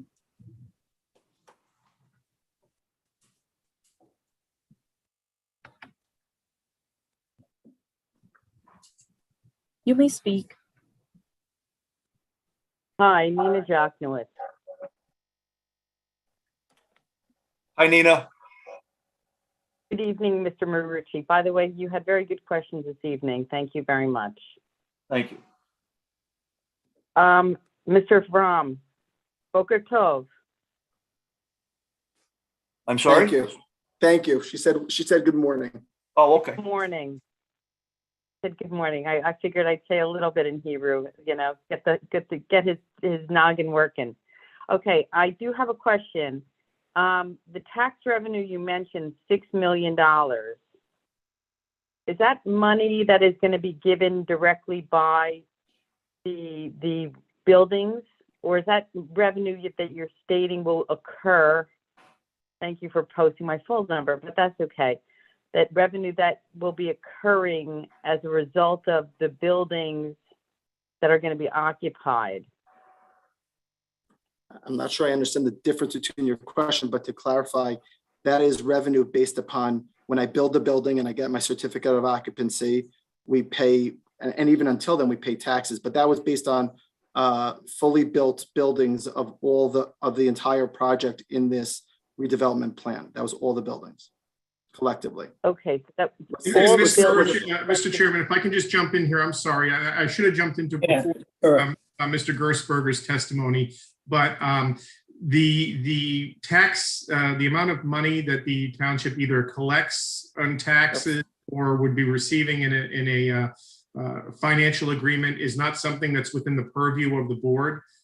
Taxes are not something the board can take into account in making decisions as to whether how much tax or how little tax a application would be producing. I should have brought that up during Mr. Gersberger's testimony. I apologize. That's my fault. It's okay. I just want to make sure that the board is clear in when it considers this application, it can't consider the tax implications of the application. Thank you for that clarification. Okay. What exactly I hate to ask the question, Mr. Sordillo, I think that's you speaking. Unfortunately, there's a delay between the visual and the sound on my cell phone. Yes, it was Mr. Sordillo who last spoke. Okay, so exactly what testimony are you going to be voting on regarding him then?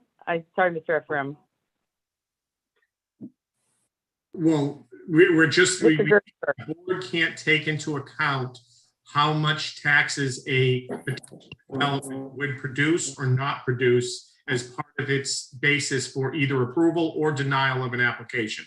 So that's why it's not something that should be presented to the board or should be considered by the board, because it cannot be part of a basis for a board's decision. So therefore, we don't discuss those issues here at this board. It's not under our purview. Okay, so it's not under your purview, but what's under your purview is the White Oak Lane the work in White Oak Lane, the road that was going to go to Bordentown Road, that's not going to go there anymore. And also, well, in that, but I don't think that this witness didn't not been testify part to of that. Mr. Efron's testimony, Mr. Gersberg's testimony, excuse me. Yes. just questions for Mr. Ephraim's, excuse me, I keep saying that. Sorry, Mr. Gersberger. His testimony, it's that could be made a public comment at the end of the application, or if it's got brought up by another witness. But right now, it's only questions regarding the testimony that Mr. Gersberg has made towards this application. Correct. I understand, Ken. Okay, well, then I guess I'll wait, but you guys have about a 4-minute delay, just so you know, from your visual to your phone. Thank you. I'll just mute myself. Okay, thank you. Okay, Vina, do we see any other hands raised for the public portion for Mr. Gersberg's testimony?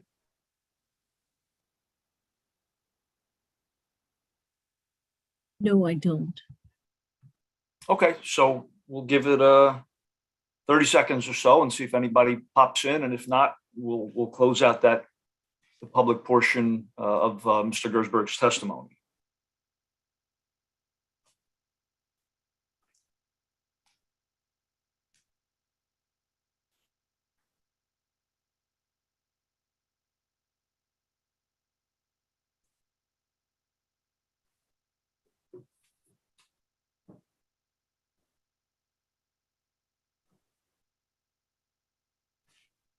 Okay, still nothing, Nina? Vina? No. Okay, so with that, we'll close out the public portion of Mr. Gersberg's testimony. And we will move on to kick it back to Mr. Policastro for his next witness. Thank you. Mr. Cahill, please make your appearance. Amy? Okay, please, do you, or you're there, I see your right hand is raised. Do you swear or affirm that the testimony you're going to give this evening is the truth, the whole truth, and nothing but the truth? I do. Thank you. Keith Cahill, Cahill, with the firm of Bowler Engineering at 30 Technology Drive in Warren, New Jersey. My professional engineering license is still valid, and I've been accepted as a professional engineer in front of this board numerous times in the past 2 months. Excellent. And so accepted this evening. Thank you. Thank you. So I'm going to share my screen, and I'm going to show 3 exhibits rather quickly, but just make sure that everybody can see it. So you see our aerial exhibit? Yes. Okay, thank you. For the record, this will be marked as A1, aerial exhibit, dated 12/8/21, prepared by Bowler Engineering. For reference, north will be the right side of the page. You can see Route 9 along the bottom of the page heading in a north-south direction. As discussed at the prior preliminary approval, you may recall the project this evening is in regards to the Board of Ed site that we call, which is entitled, we created Lot B of 88 acres, which is outlined in yellow in this map. This was part of a subdivision, including lands from the Glenwood Country Club, as well as lands of the Board of Ed. You also see on here, we're at the intersection of Route 9 and Jake Brown Road and the existing improvements of the Board of Ed. Just for other references, the White Oak Lane right-of-way that is along the top of our page or to the west. And then pretty much vacant lands to the north and the Country Club to the south.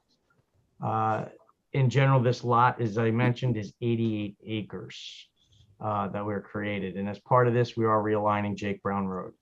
So with that, I'm going to go to my next exhibit.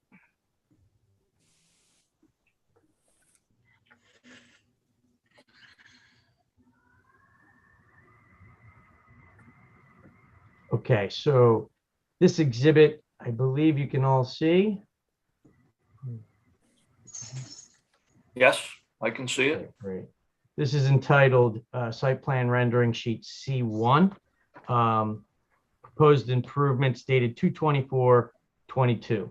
This is exactly the same sheet that you have in terms of C1, and we've colorized it for discussion this evening. In general, what we're proposing to do this evening has not changed in any way in terms of what was approved at the preliminary site plan hearings. We have access road of Jake Brown Road coming off of Route 9.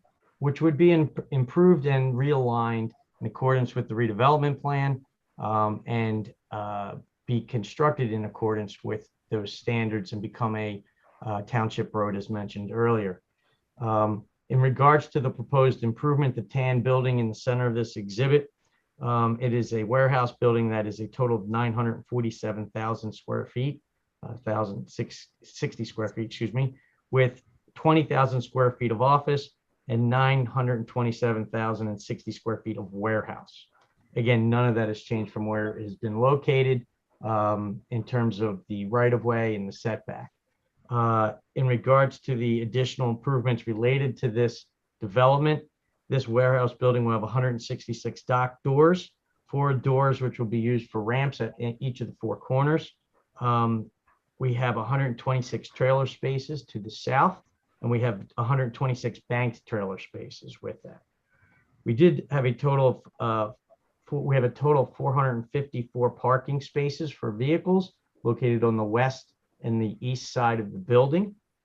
That number has been reduced in the course of responding to some of your professionals' comments, requesting some additional landscaping and things to that nature. In addition to those parking stalls, it will be fully compliant with ADA in terms of numbers, and we are providing 20 electrical vehicle charging stations as well for that to be compliant with the state and local ordinances and terms. What Mr. Gersberg mentioned, the changes, and again, I also will be very quick, but don't want to understate the fact of how well we've worked with your professionals, giving us time to address their prior comment letters, meeting with your planner, your engineer, your Gary Lavello, as well as your fire officials. And the changes really were to address most of their comments. What I'd like to do is just start to zoom in a little bit and hit the key elements in terms of what has been modified. Forgive me while this zooms in for a second. Up along, one of the main concerns was increasing the amount of landscaping and providing some buffering along Jake Brown Road. So in terms of those direct items, we have added a berm between Jake Brown Road and our loading area and drive aisles for the space along our north side of our building. That berm is in excess of 6 feet and extends up into 10+ feet as well. We've also added 8 to 10 foot evergreens along the north side of that berm, as well as shade trees along the south side of that berm. In essence, from what was previously proposed to what has come in for landscaping, we have more than doubled the amount of vegetation or trees along there. Just as to give you some primary numbers, we have now over 1,150 plants, shrubs, deciduous shrubs, evergreen shrubs, as well as ground cover throughout the site. That number is double from what we had previously, and there's 22 different species throughout it. And we've worked with your professionals to come up with a mix to address what their comments were. We've even had a couple additional comments after we resubmitted these revisions, and to be specific, looking on the west side of the building, we have some stormwater management basins. Again, none of it has changed. All of it's in compliance with the stormwater management regulations. We had a request of pulling those basins out of the 50-foot landscape buffer, which we have achieved. And your professionals have asked for some additional trees along that, which we intend to agree with, so that there would be no waivers or variances associated with the redevelopment plan relative to the landscaping and the buffering for that. I just want to point out too, the site as designed is fully compliant with the bulk standards as mentioned previously in the preliminary approval. Again, quickly, in terms of the circulation in and around the site, it's designed for a WB67 vehicle. We have no concerns with that in circulation. There were a couple comments to show some truck turning exhibits. And again, we'll work with your professionals to show them that at all times, 2 trucks could circulate around each other. And we don't have concerns with that as well. In regards to a couple other key components to this, I want to touch on what your professionals discussed about the open space as well and the trails and networking, which will bring me to my last exhibit.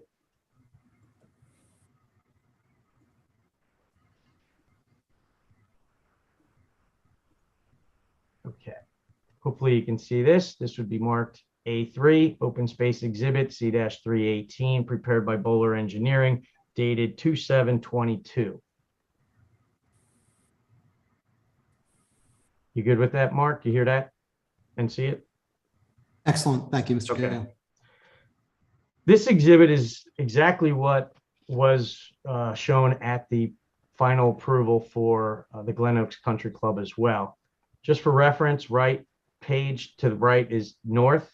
Again, Route 9 is running along the bottom and White Oak Lane along the top, and it's right away. A couple of the key components here was to show compliance of providing the open space, a minimum of 2%. And with that, based on the size of the lot, we would have to have 1.76 acres of open space throughout this site. I want to highlight the area for the Board of Ed site, which is along the right side of the northern portion of this exhibit.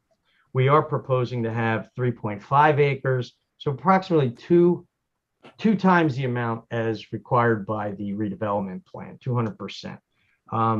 The couple different colors and shading here. The colors of the trails are dotted throughout that. We have over half a mile of trails on this particular lot, but why I showed both sites is because it is interconnected to the Glenwood site and the site to our south.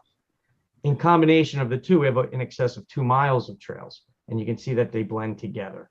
So it's nice that in terms of if you're an employee here, you have the ability to go out for a walk, whatever it may be.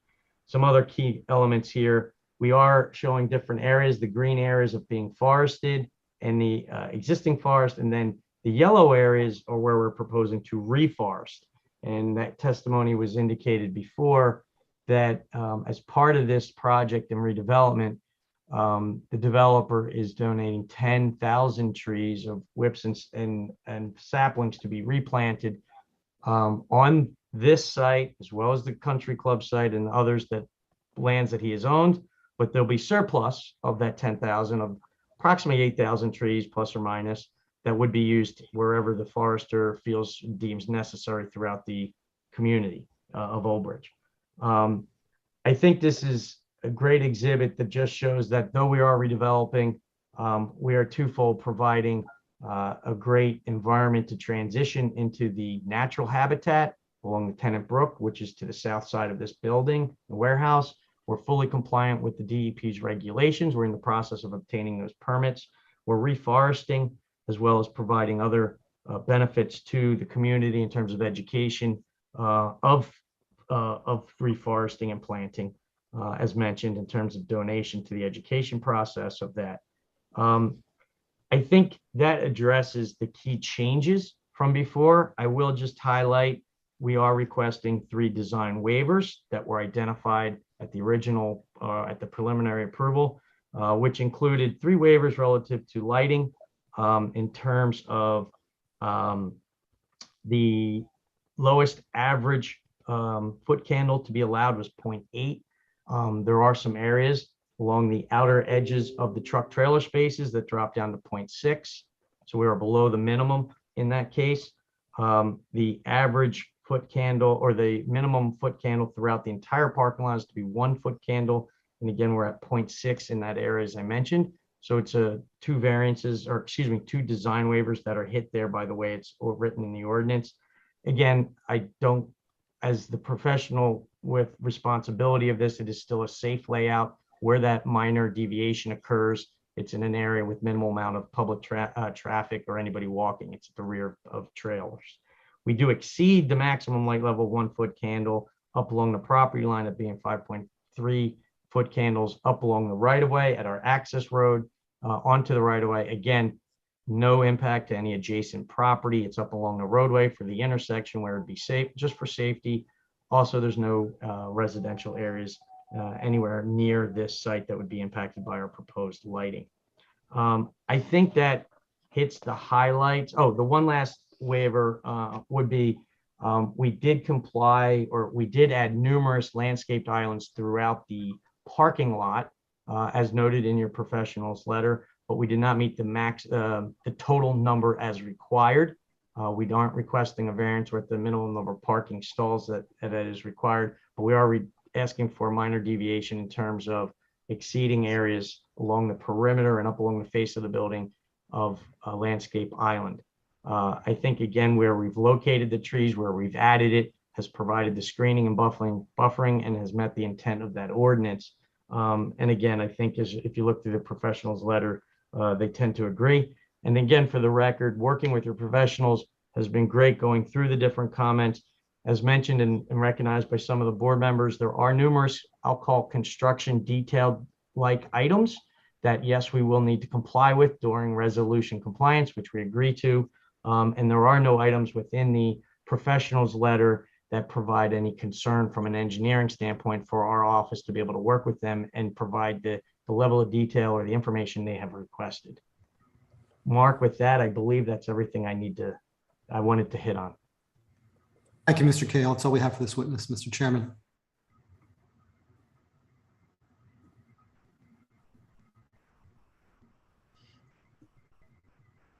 Okay, sorry, I was muted there. That's okay. Okay, so that concludes Mr. Cahill's testimony? It does. Okay. Do we have any comments or questions from our board professionals for Mr. Cahill? Now, Mr. Chairman, like Mr. Cahill said, we've worked very closely with the applicant and their professionals in the preparation of the plans. We've met several times to go over our review comments. We do have some detailed technical kind of review comments that are noted in our review letters that are to be addressed, which I believe, and I'm very confident that can get addressed as a condition of approval should the board act favorably on the application.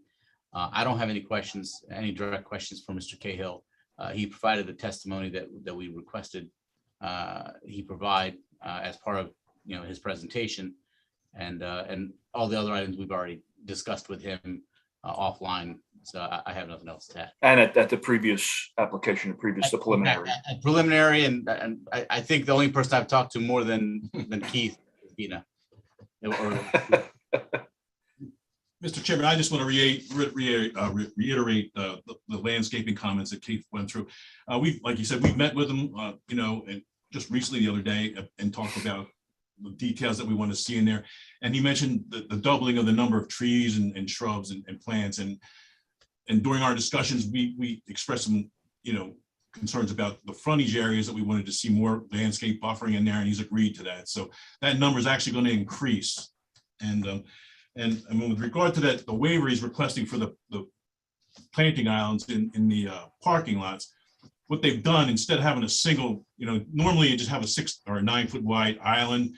I asked them to double those in the middle of the parking lot. So now you've got an 18 foot wide island, which it meets the intent of the ordinance because you got the amount of island or planting space you need, but it's been consolidated in the middle of the parking lot, which has the benefit of it actually enhances the ability of the trees to grow. It gives you more soil volume, more opportunity to then put some more vegetation in there and actually screen. So it was a great solution for them, and I highly recommend granting that waiver.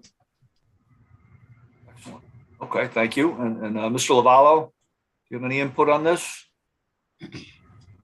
Everything is that I want to address has been addressed. About the landscaping and the buffering and the planting of the trees. So I don't have any additional comments on that. I'm pretty satisfied with what they've offered, and the landscaping has doubled, if not more, and it will double. So we will be getting replacements of the trees that are going to be removed. I received the heritage tree list. We'll be working with that one because that's significantly different than the ordinary tree removal. That's covered under a separate part of the ordinance. So other than that, I'm satisfied with everything. All right, thank you for your dedication, your diligence on this application. It's Chairman Marucci. a lot of work. Chairman Yes. Marucci, I do have a comment.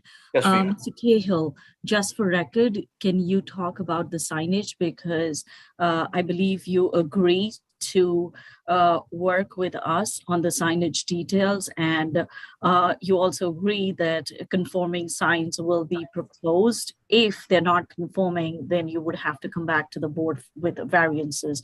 However, you've agreed to work with us on the signage.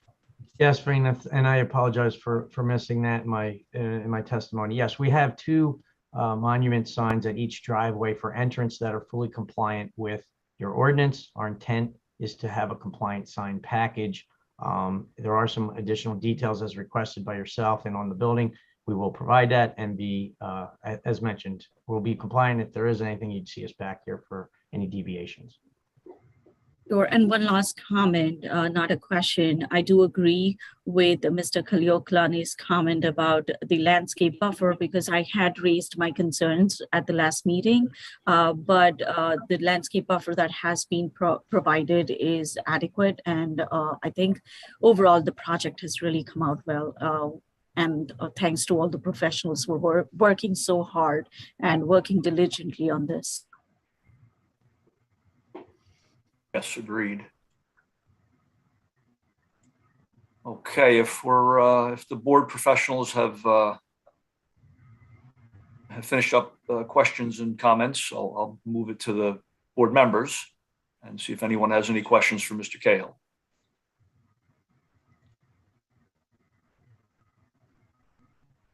I just had one question. Mr. Cahill, you talked about the size of the open space. What is the actual size of the open space that you are providing? I think you said the minimum was like 1 point something acres. Do you know what the exact size of that is?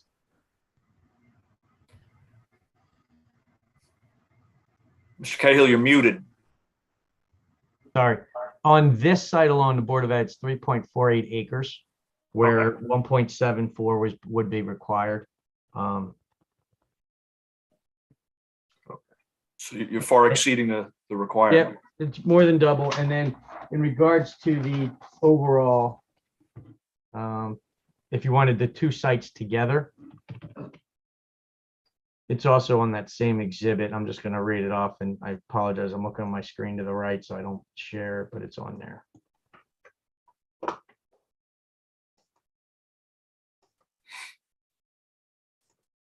It's 12.5 acres in total on the combined two sites in this zone, where on the total combined, it would be about 5.6 required. So that's more than double. More than double for the combination of these two sites. So each site stands alone, but then because we've designed them together, you're going to get the benefit of a greater area because it's tied together. Okay. Excellent. Thank you very much. Okay, anyone else before I open to the public? Okay, so we'll close out that portion. We'll open up the public portion again for Mr. Cahill's testimony only, and we're going to limit the questions and comments to 3 minutes. So Vina, do we have any raised hands? Chairman Marucci, no raised hands. Okay, we'll give it some time. We'll give it a good 30 seconds or so. And just keep me posted if anything pops up.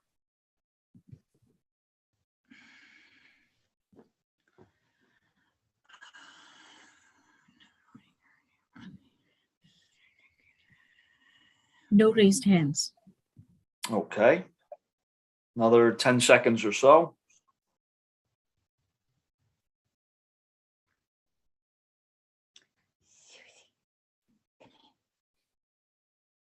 Okay, so I'll close out the public portion for Mr. Cahill's testimony and kick it back to Mr. Policastro. Thank you. Great. Thank you. Mr. Sackler, please.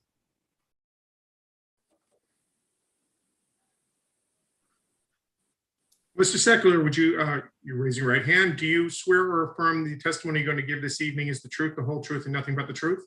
Yes, I do. Thank you. Please state your name for the record. Matthew Seckler, that's Seckler.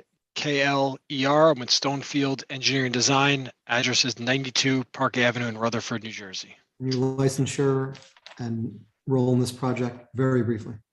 Yes, I'm licensed professional engineer and professional traffic operations engineer. Been accepted for this board on numerous occasions. Great. And so accepted again tonight. Great. Yep, thank you. You have very brief testimony on, I believe, really one issue, Mr. Seckler. So would you please address that for the board and the public? Yep, absolutely. And again, that was the benefit of the fact that we did a comprehensive traffic study that took into account not only this application, but a number of the applications up and down Route 9. This board's heard the testimony provided regarding the improvements that we are looking at making in terms of geometric improvements.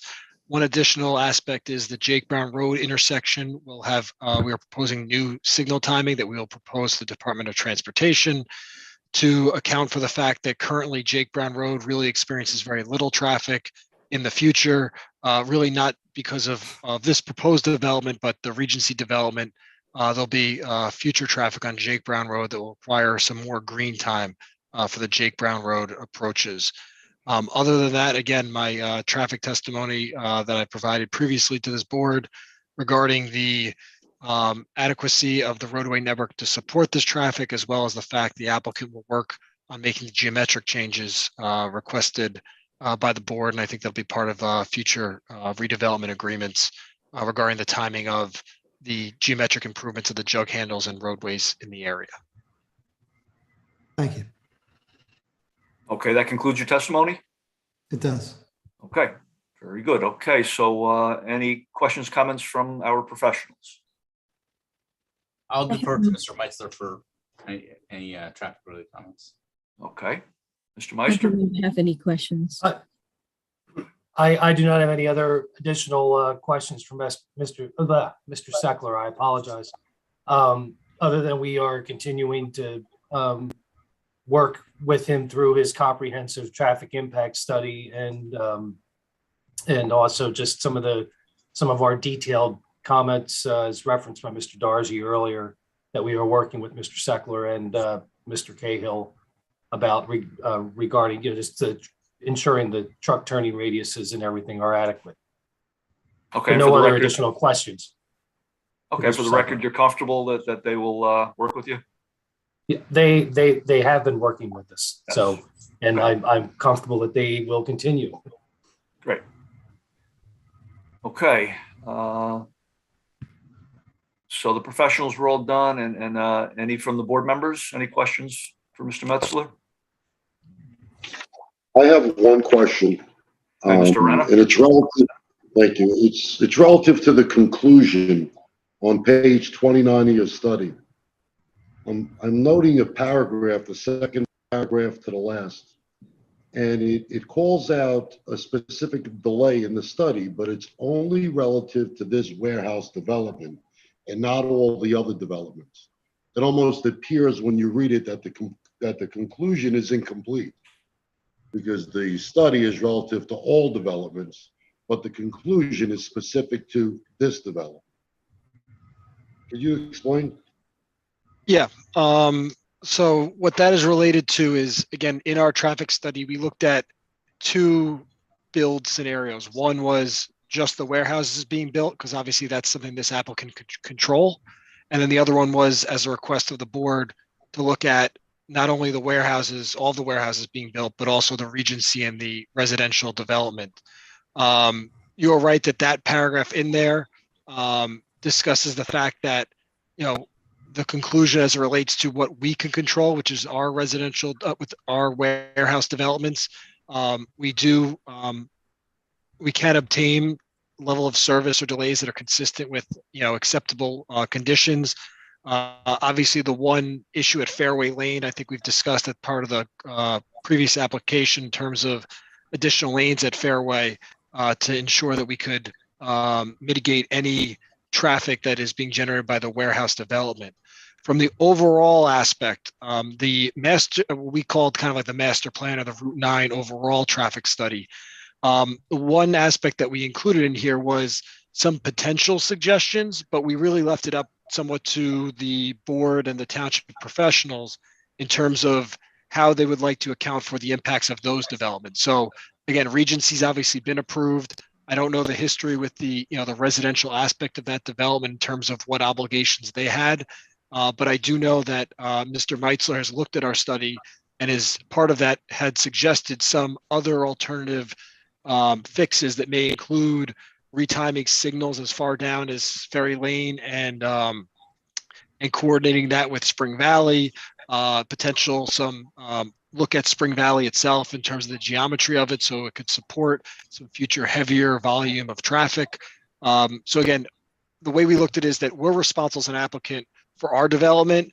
The rest of the information was informative to the board and their professionals. They could put in the redevelopment agreement what improvements they think are necessary. So it's tough for me to basically put on the board engineer's hat and make those recommendations. And I understand that part. I believe, and Vina, you could correct me if I'm wrong, but within our ordinance relative to community impact and traffic studies, it clearly indicates that the applicant has to take into consideration all other developments. This wasn't just an ask. This is an application requirement. So when I view this conclusion, I view it in part as incomplete. I don't believe so. Our traffic impact statement just relates, like the ordinance requirements, relates to just the project. It's not specific. It doesn't elaborate it, and Rakesh, correct me if I'm wrong, but it does not. However, in this context, knowing that there are approved applications and there are projects that will be built, we had requested that they include that in their study. Right, I know for certain that it's part of the preliminary requirement. And I don't have my hands on the material right now, but when I'm in my office tomorrow, I will email you the section that I'm referring to that makes it a requirement. The traffic impact is a requirement, and it is required on all applications. There are instances where an applicant can ask for a waiver, but typically a project this size, or even a project that is moderate size, we require that they provide traffic impact statement. However, the intensity or how much of a detail is not really described in the ordinance. I think what Mr. Rana may be referring to is that the requirement for a traffic study, and I'm sure Alex and Matt can also speak to this as well, but it is that when you're preparing a traffic study, you have to take into consideration other development that's already been approved. That's a standard feature or standard procedure, I should say, in preparing a traffic study. You have to take into consideration other development that's been approved. And when you're assessing the impact, however, like Mr. Seckler said, you're assessing the impact of your development, taking into account the other development. You don't have control of the other developments, and I think that's yeah. So duly noted, but keep in mind that the same developer is involved in multiple warehouse developments. So they're involved in 3 separate applications. They're only referencing in the conclusion one of them. So even if you want to take the position that they don't have to reference the Oaks development and the Regency development, however, the other 3 warehouse developments, they have firsthand knowledge on. And this conclusion is relevant only this warehouse. So I guess now that I see you're referring to the last 2 words of the paragraph where it says related to the warehouse development. The traffic study that you're referring to was for all of the, it was titled Traffic Impact Study Proposed Warehouse Development, and that was submitted for all of these warehouse developments. So we considered this study because it was being utilized for each one as the warehouse development, but does include all of the warehouses. So now I understand where the disconnect was. That conclusion is based on all of the warehouses. I titled it warehouse development as the name of the report. So I apologize. Language is important, and I clearly understand when through the study, it covers all of the developments. Yep. However, your conclusion only speaks to this one specific development. That's my point. The conclusion should have been broader, in my view. It's specific to just this warehouse development. I actually think it was my point. We don't need to. Yep, absolutely. Yeah, I think you've covered it, Mr. Seckler, now. Yep. And thank you for the question. Thank you. Okay, Mr. Seckler, you're comfortable that will be addressed? Yes. And clarified, okay. And Vina and Rakesh, you guys are okay with that as well? I am. I think that there may have been, I guess, a little bit of maybe clarity that could be added. Maybe Matt can revise that paragraph to clarify that his study referred to all of the warehouses, because I think the study was prepared for all the warehouses. So when he says warehouse development, he means all of the warehouses. He should just clarify that for the record, for like, All right. when people look at it and, down the road. Good. Okay. Thank you, Mr. Renner, for your question, your thoughtful question. Chairman Marucci, I think I would suggest that our consultant, traffic expert chime in too, rather than me. Yeah. That's fine, Vina. No, I just wanted to reiterate what Mr. Dargy just said, that we spent a lot of time with an effort with Mr. Seckler and the applicant to come up with a comprehensive look for all these warehouses as a combined whole and not as individual pieces, because they will, while there are individual pieces, they will all operate as a whole. Again, we'll work on clarifying the language and the title of it. I can assure you that in that the study does look at all three of the warehouse applications that are being discussed currently. Okay. And just again, just that we update the language to clarify that a little more, give it a little more clarity. Okay, any other questions from any of the other board members? Okay, with that, I will now open questions up to the public for Mr. Seckler's testimony, and again, only for Mr. Seckler's testimony, and we'll limit the questions and comments to 3 minutes. So, Vina, do we have any hands? Yes, we do. Number ending in 3592.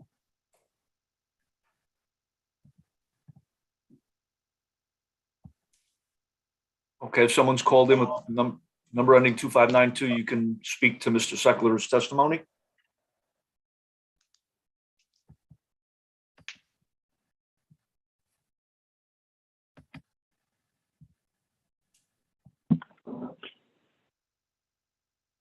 I see the hello, young. good evening.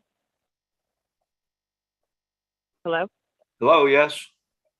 I'm sorry. Mr. Seckler, I'm not in front of my monitor right this minute. I had to get an emergency medication for my son, and so I apologize to the entire team. So, but I did want to ask 2 questions. Can we have your name? Can we have your name and address? Oh, I'm so sorry.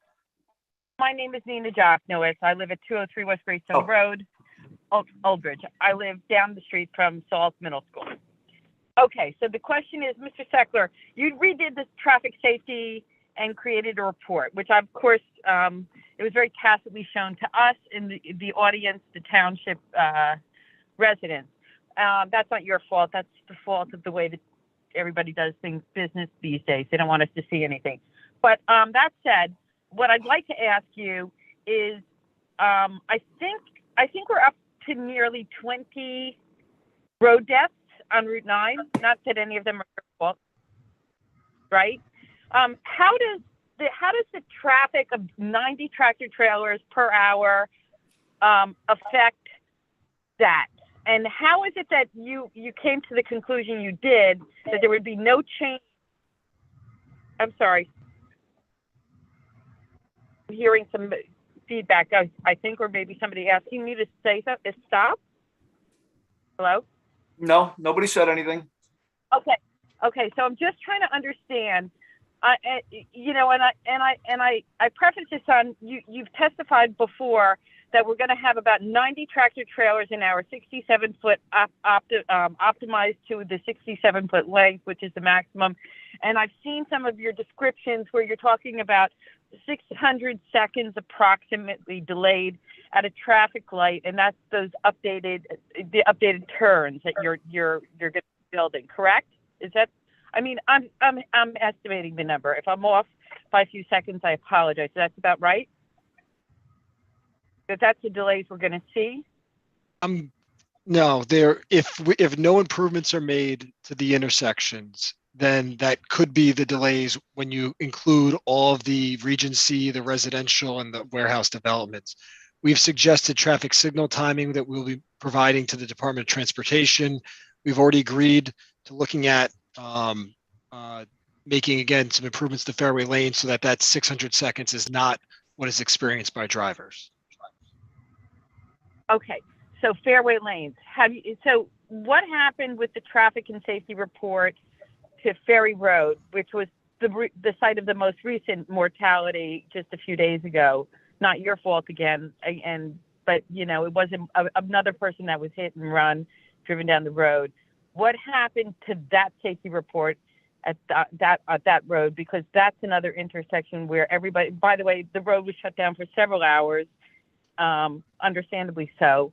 But I'm just wondering about that report, because that was one of the reports that was requested, correct? We provided counts and analysis at Spring Valley Road and Route 9, if that's your question. No. It was asked of you prior to provide it not by me, by I think it was Brian De Palma, by the way. I'm not positive about this, but for you to provide an updated report on evaluating traffic that's going to be affected at Ferry Road and Route 9 and maybe Route 18 to the intersection there. That was all included within our updated report, yes. Ferry Road, Route 18, Route 9, and Ferry Road, as well as Spring Valley 18 and Route 9. We added those 4 intersections.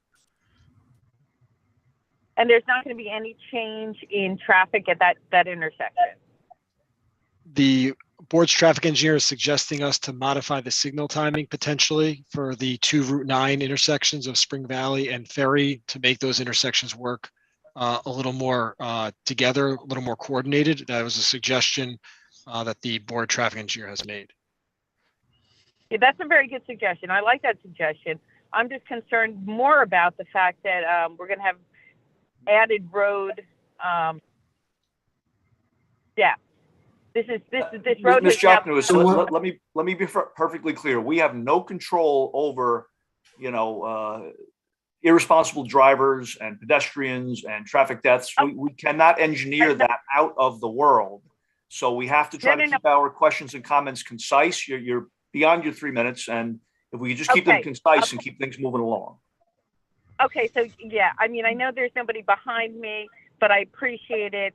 I'm just extremely concerned, as is everybody obviously on the board who's taking this very seriously, about the traffic, the congestion, and that while I know you created a report in good faith, that it's not as accurate to what we on the ground, boots on the ground, see. So we see the same thing. We are all residents of this community. We all have loved ones and people in our families that drive these roads. I have a daughter soon to be 16 who's getting her permit and going to be out on the roads. And we take safety just as important, if not more importantly than you do. And these board members have all put their undying efforts into being as careful as we can and getting these things engineered as carefully as possible.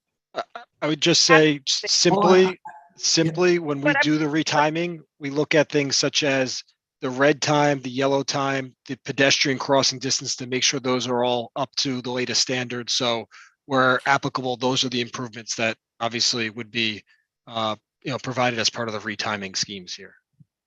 Okay, so there was one thing I totally screwed up and forgot, and I appreciate if you just let me ask this one simple question. By the way, my son is 16, and I'm going through what you're going to be going through. God bless you with patience, by the way.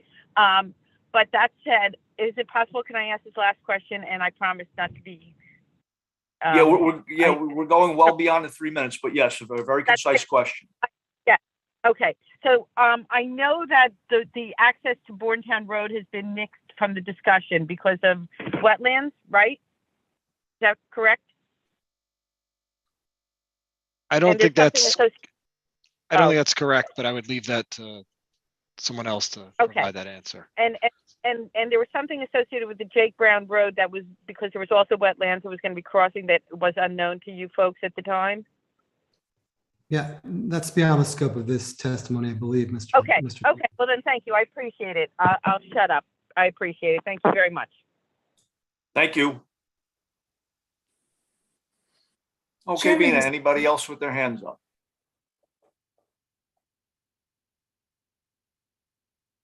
No raised hands. Okay, so then we will then close out the public portion. Chairman sorry? Maruti, I just see phone number ending in 3592. I believe it is Ms. Jachnowitz. Yes, I believe that's her as well. No raised hands. No raised hands. Okay, we'll give it a few seconds and then we'll close it out in case anybody else comes on.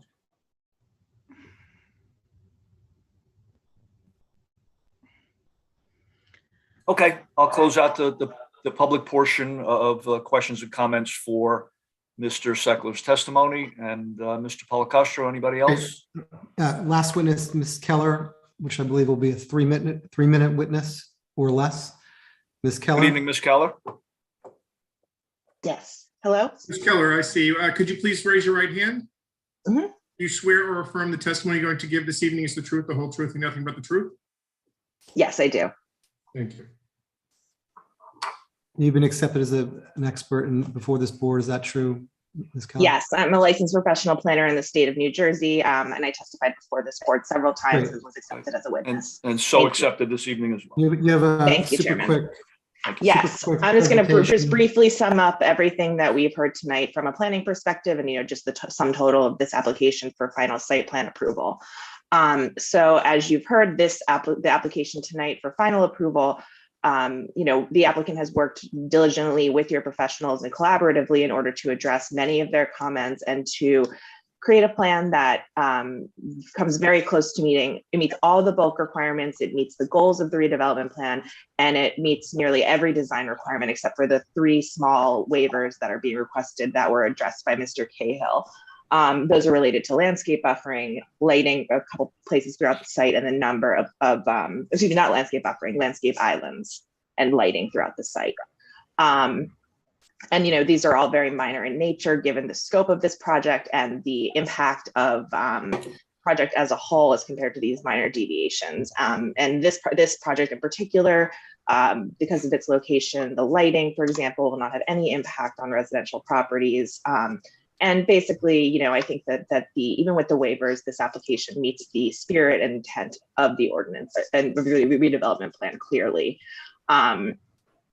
Just to reiterate, this is preserving environmentally sensitive land in the vicinity. It's centering development where it's supposed to be per the redevelopment plan, and it generally furthers all of its goals related to economic development and growth and managing the growth of the entire redevelopment plan area. I think that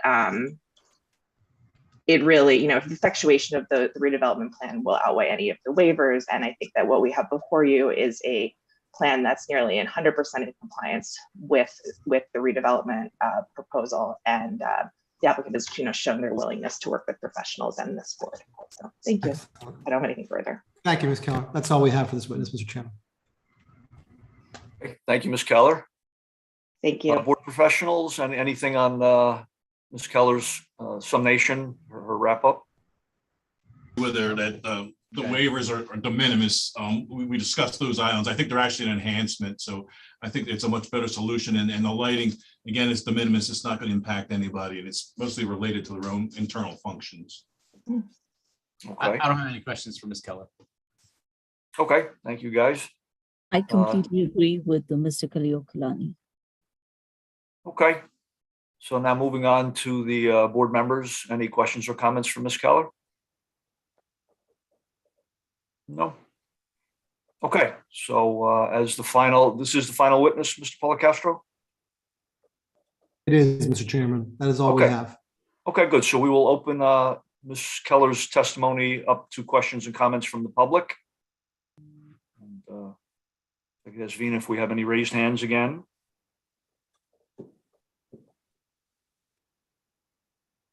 No raised hands. Okay, we'll give it 30 seconds or so.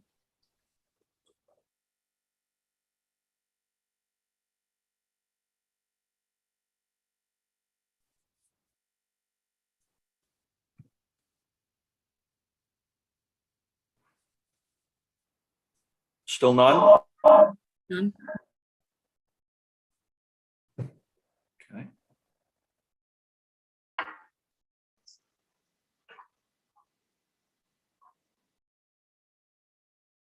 Okay, with that, we'll close out the public session, the public portion for Ms. Keller. And that wraps that up. So we will ask Mr. Policastro to summarize. I have Any nothing final- further, Mr. Chairman. Nothing further? No. Okay.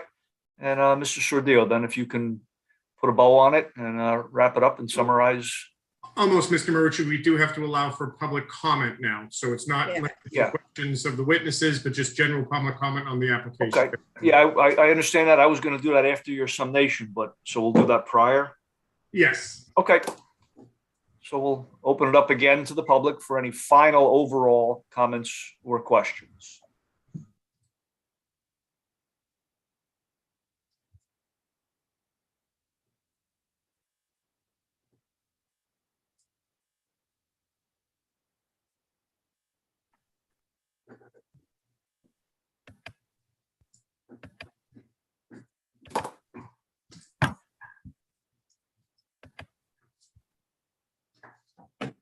No raised hands.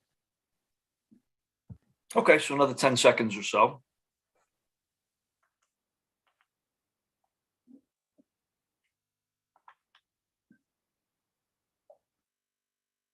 Okay, so we'll close out the overall public portion. And now ask Mr. Sordillo to summarize the entire application. Thank you, Mr. Chairman. This application that's before the board this evening is for major final site plan approval. There's no variances required. Preliminary major site plan approval was previously granted to the board for this property. A vote for approval for this development will include the following conditions, being that the applicant will once again reasonably work with the township and board professionals to comply with the comments found in the reports and is set forth in the testimony before the board. There was similar to the last application. This property also is connected into the same open space and the walkways that are going to be opened up to the public. Those are not going to be donated to the or dedicated to the township, nor by easement or otherwise, but they will be open to the public, subject to the property owner's reasonable discretion, and to be open from limitation from dawn to dusk. There was an additional testimony this evening with regard to signage that the applicant will work with the township to submit a compliant signage package in compliance with the township ordinance and redevelopment plan. If they do not do so, they will have to come back before the board for a variance relief in connection with such. They will have to, similar to the other applications, they will be providing a post-construction traffic study and make it as was previously in the other application, and make adjustments to the traffic circulation as may be suggested by the study. They will be providing and they will be complying with all of the prior conditions of approval that were granted and set forth in connection with the preliminary approval. Lastly, they will be required to enter into a development and financial agreement with the township, which will include the off-site roadway improvements that has been previously presented to the township, which will need that these agreements will need to be finalized and signed off before the final plans will be signed by the board. Okay, thank you, Mr. Sordillo. And prior to moving to vote, I just again want to thank everybody for their continued dedication to these meetings and the time spent, and both on the applicant side and our side. It's been a collaborative effort, and we are appreciative. So with that, Chairman Marucci. Chairman Marucci, can I ask a question certainly. or get a clarification? Sure. Because is the Bordentown exit out? I mean, are we not, going to even try to make that work? Or is it just that it's going to take longer because of the wetland situation and other things that need to be dealt with other agencies and so forth? I really would like to get a clarification on that. I can. Chairman Marucci, Yes, Rakesh, Ms. Swan. go ahead. Okay. I'm sorry? You can go ahead, Bina and I were just fighting over who's going to ask that question. Oh, okay. I'll stay out of it. So Ms. Cannon, the phasing, the way that it's being discussed with the township and the developer is that the connection or alignment of Jake Brown Road from White Oak up to Brown Road will be something that gets done prior to or as a condition of the other warehouses. There are two other applications which I believe that are in the offing that are forthcoming, and that would be a condition of those COs. So it's not that the Brown Road extension is off the table. It's not off the table. It's just that the timing that it's going to take for that extension to get built, there's significant permitting that has to get done, a whole lot of engineering that has to get done on that road extension that could take a while. And so the timing of that actually lines up more with some future development. So the staging of that is basically tied to that future development. So if there's no future development, then nothing will happen with that. But there's also, yes, well, essentially, again, this is something that the township is working with the developer on, and it's not finalized yet. So I can only speak to what we have roughed out at this stage. But that portion, that Brown Road extension, is something that would get done as part of that future development, or as a condition of that future development. Chairman Marucci, if I may just add. Yes, Ms. Trina. Cannon, Ms. Cannon, the township is so very looking forward to work with the developer and have that connection. It is important to us, and I believe it's important to the developer too, because it opens up another travel route. So the reason it's tied with the future development on Jake Brown Road North is because it's there are a lot of factors involved. So there's NJDP permitting, but also one of the property that it traverses through is the Nike site. And you have been involved in the Nike site when you were the mayor too. It's something we have been trying, and I'm pretty optimistic looking at the documents that Nicole, our township engineer, was able to secure. I have reviewed them, Rakesh has reviewed them. I'm pretty optimistic we will be able to get an access or right-of-way access easement through the Nike site. There are two other properties that the roadway traverses through. One is the owned by Perth Amboy, and another is a private developer. So we will be working towards it. It's just that it may take a little longer than what these other improvements like Fairway Lane or White Oak Lane extension would take. Okay, but I just want to know if the developer is committed to, pursue that, even if nothing else goes forward. That is I understand the timing problem. Right. The permitting and all that. And Barbara, I truly understand your concern, because that was my concern too. That was Rakesh's concern too. But we will fine tune that when we, work on the redevelopers agreement. But we do understand that concern.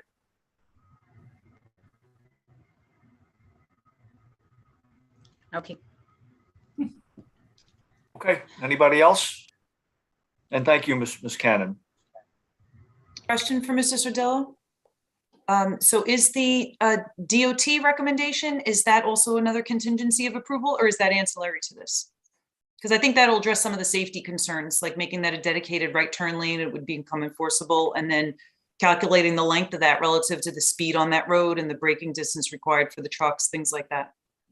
Yes, the outside, that's, and I apologize for not including it because it is a standard condition that we include being in the outside approvals, but it is, and you know what, given that the concerns here, I will specifically add that in as a separate condition of approval. And I appreciate you raising that. Great, thank you. Chairman Marucci, I just want to add one more thing to Barbara's question. Sure. So when we were working on the timing for the completion, it was a joint effort. So Rakesh and I, obviously, we were looking at these properties, we were looking at the logistics, but the administration, the BA, the mayor, everybody was involved when we came and put together this plan. As long as the township attorney, we were actually working on it till like 4 in this afternoon. And I mean, Mr. Cervello has witnessed it. I sent it to him last minute. So there has been a joint effort. We have thought through this, and we have similar concerns you have, and we'll ensure that we work on it when we craft the redevelopers agreement. Okay, does that answer everybody's questions? And okay, one last time before I put it to vote. Anybody else? So Chairman? Yes, Mr. Lennon. I just want to thank all the board professionals. This is a really large project, and, you know, just from all the testimony that we've heard and reviewed, you know, they've definitely put a lot of effort into this, and I appreciate that. And I think that this is a good project, and I'll definitely be supporting it. Yeah, thank you for that. Yeah, everybody's put in a lot of blood, sweat, and tears, lots of time, and it's appreciated across the board. No pun intended. Actually, pun intended. Chairman Murphy, I just want to make quick add, ditto to what Casey has said. And also from the perspective of the applicant, they basically stepped up to everything that the township is asking them to do. And more. Yeah, and more. So thank you to all. Okay, thanks, Steve. Okay, so we'll put it to a vote now. Do I have a motion based on Mr. Sordillo's wrap-up comments? I'll move it. By Mr. Schmitz, and second? I'll second. I'll second it. By everybody, but by Mr. Lenning first.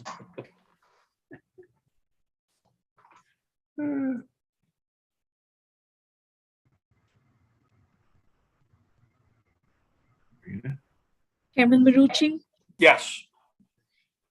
Ms. Cannon, Yes. Mr. Lenning, Yes. Mr. Mamakis, Yes. Mr. De Palma, Yes. Mr. Schmitz, Yes. Mr. Lauber, Yes. Mr. Renner,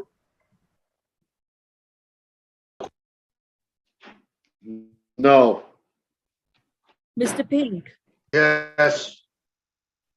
Mr. Petty, Yes. Ms. Marcella. Yes.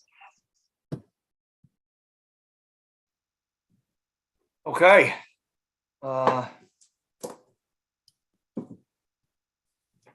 So now. Can I just ask a question? Are we, Dean, Yes. can I ask a question?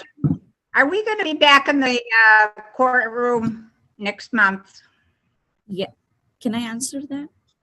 Yes. Yes. Yes. A good answer. The right answer. So the plan is to open the planning board and zoning board meetings to the courtroom in-person meetings from March 15th. So March 24th will be our first meeting in person. And I did talk with our BA and the mayor, and I have an okay from them to proceed. Nice. Yeah, it's Also, going to be. Can I ask another question? Can we get, I know you don't want to print anything and send it out, but can we get a list of the board members and their contact information, the committees and the schedule, the meeting schedule? Can we get that on paper? Sure. I like that idea, Barbara. Yeah, I mean, because I just, I am not a computer person and I would like to have something, just the very basics on paper, so I can refer to it. Okay, that works. All right, so Mr. Chairman, thank you, just for the record, thank you to you and to the board and the members of the professionals as well. Much appreciated. okay, and thank you on your end as well and everybody Yeah, involved. On Very, the very well applications. run board, very well run board. Thank you. Thank you for that. Much appreciated, sir. Okay, so with that, if we're all wrapped up, Joe, can I do are we all done? Can I do a motion to adjourn? Nope. Or no? Sorry, I gotta do it that way. I apologize. No, we do have to do just the general public comment that has that's not on the agenda. And when is the next meeting? Okay. Come on, Dean, you go through this all the time. You got to make a motion to the public. Yeah, there's just so many of them. We have no raised hands. I just keep revising my notes and I write them in the wrong spot. We no have raised hand? we have one raised hand. Okay, and the number is? The number ending in 3411. Okay, is anybody there? I'm sorry. The number ending in 3592. Ms. Joknowitz?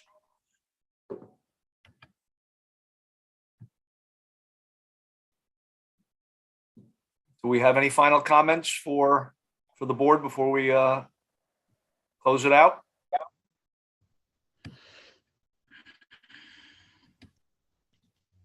The number ending in 3592. You can speak.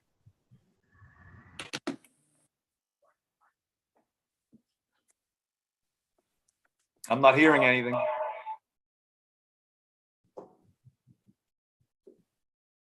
You're unmuted. Oh, do you hear me? Oh, wait, do you hear me? Yes, we hear you. Okay. No, we don't. Okay, great. Okay, great. I think I figured it out. I was double muted. I apologize. Mrs. Canyon, thank you very much. I think that's a great idea. Not that I want to have anybody's home numbers. I really don't. You can have mine. You already have it, obviously. No, this is just internal for the board. This is just internal for the board. But no. But I do like printed. I think everybody likes printed material. That was what I was referring to. Not. Obviously, I don't want any other stuff of your stuff. Obviously, nothing personal. And then I wanted to say thank you. I think Mr. Rennan, you voted no. Thank you very much. I missed a portion of the other votes, but anybody else who voted no, I appreciate you guys being considerate. And by the way, those who voted yes. We are also considerate as well. I was just going to say that. Thank you very much. You took the words out of my mouth. I'm not saying you're not. I'm just terrified of this project. I think this project is terrifying. That's it. You guys have a beautiful night. Please be safe. There's 2-hour delay in the buses tomorrow morning. Kids in school, the whole thing. Drive safely. And I'll see you guys in the courtroom in the 24th, I think, right? Right. So, thank you again. Okay, any other raised hands? Let's get off quickly before she calls back.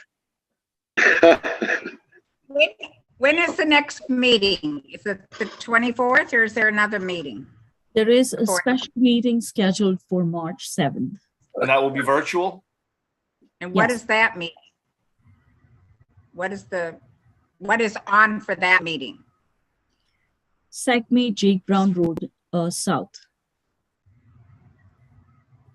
The third of the redevelopment applications. We've approved 3 of the redevelopments that have been applications preliminary. Now we've heard 2 of the final and the last final application. It's listed as, I think, 2002 real estate or something along those lines. Oh, it's right on the agenda. It's Yeah, 2020 Real Estate 2002 Real LLC. Estate LLC, but it's the Jake Brown Road south portion of the redevelopment applications that have so far come before the board.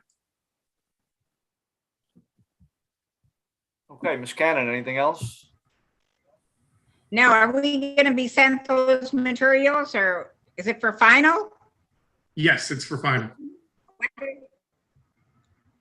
Yeah, it's the third of these applications, the third of the warehouse applications.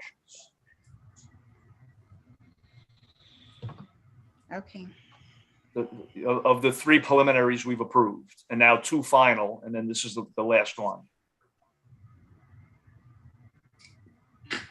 Okay, Mr. Petty, looks like we're losing you. I'm here, I'm sorry. Okay, so with that, nothing else, Mr. Sordillo, I'm allowed now to Yes, Mr. Chairman. the motion to adjourn. Okay, do I have a motion to adjourn? I'll make the motion. By Mr. Pink, and a second I'll Second. second. by Ms. Mr. Cannon. Petty. Yeah, fine. Ms. Cannon. I'm in. All right, and you're out. I'm Chairman, out. Chairman, Yes. who's second? I did, Mr. Petty. Mr. Petty. Okay. Chairman Marucci, Yes. Ms. Cannon, Yes. Mr. Lenning, Yes. Mr. Mamakis, Yes. Mr. De Palma, Yes. Mr. Schmitz, Yes. Mr. Lauer, Yes. Mr. Renner, Yes. Mr. Pink, Yes. Mr. Petty, Yes. Ms. Marcelo, Yes. meeting adjourned. Okay.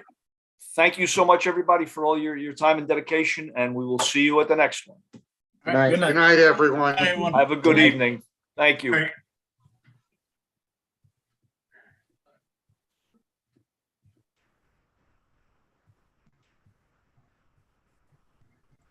It's ridiculous. It's just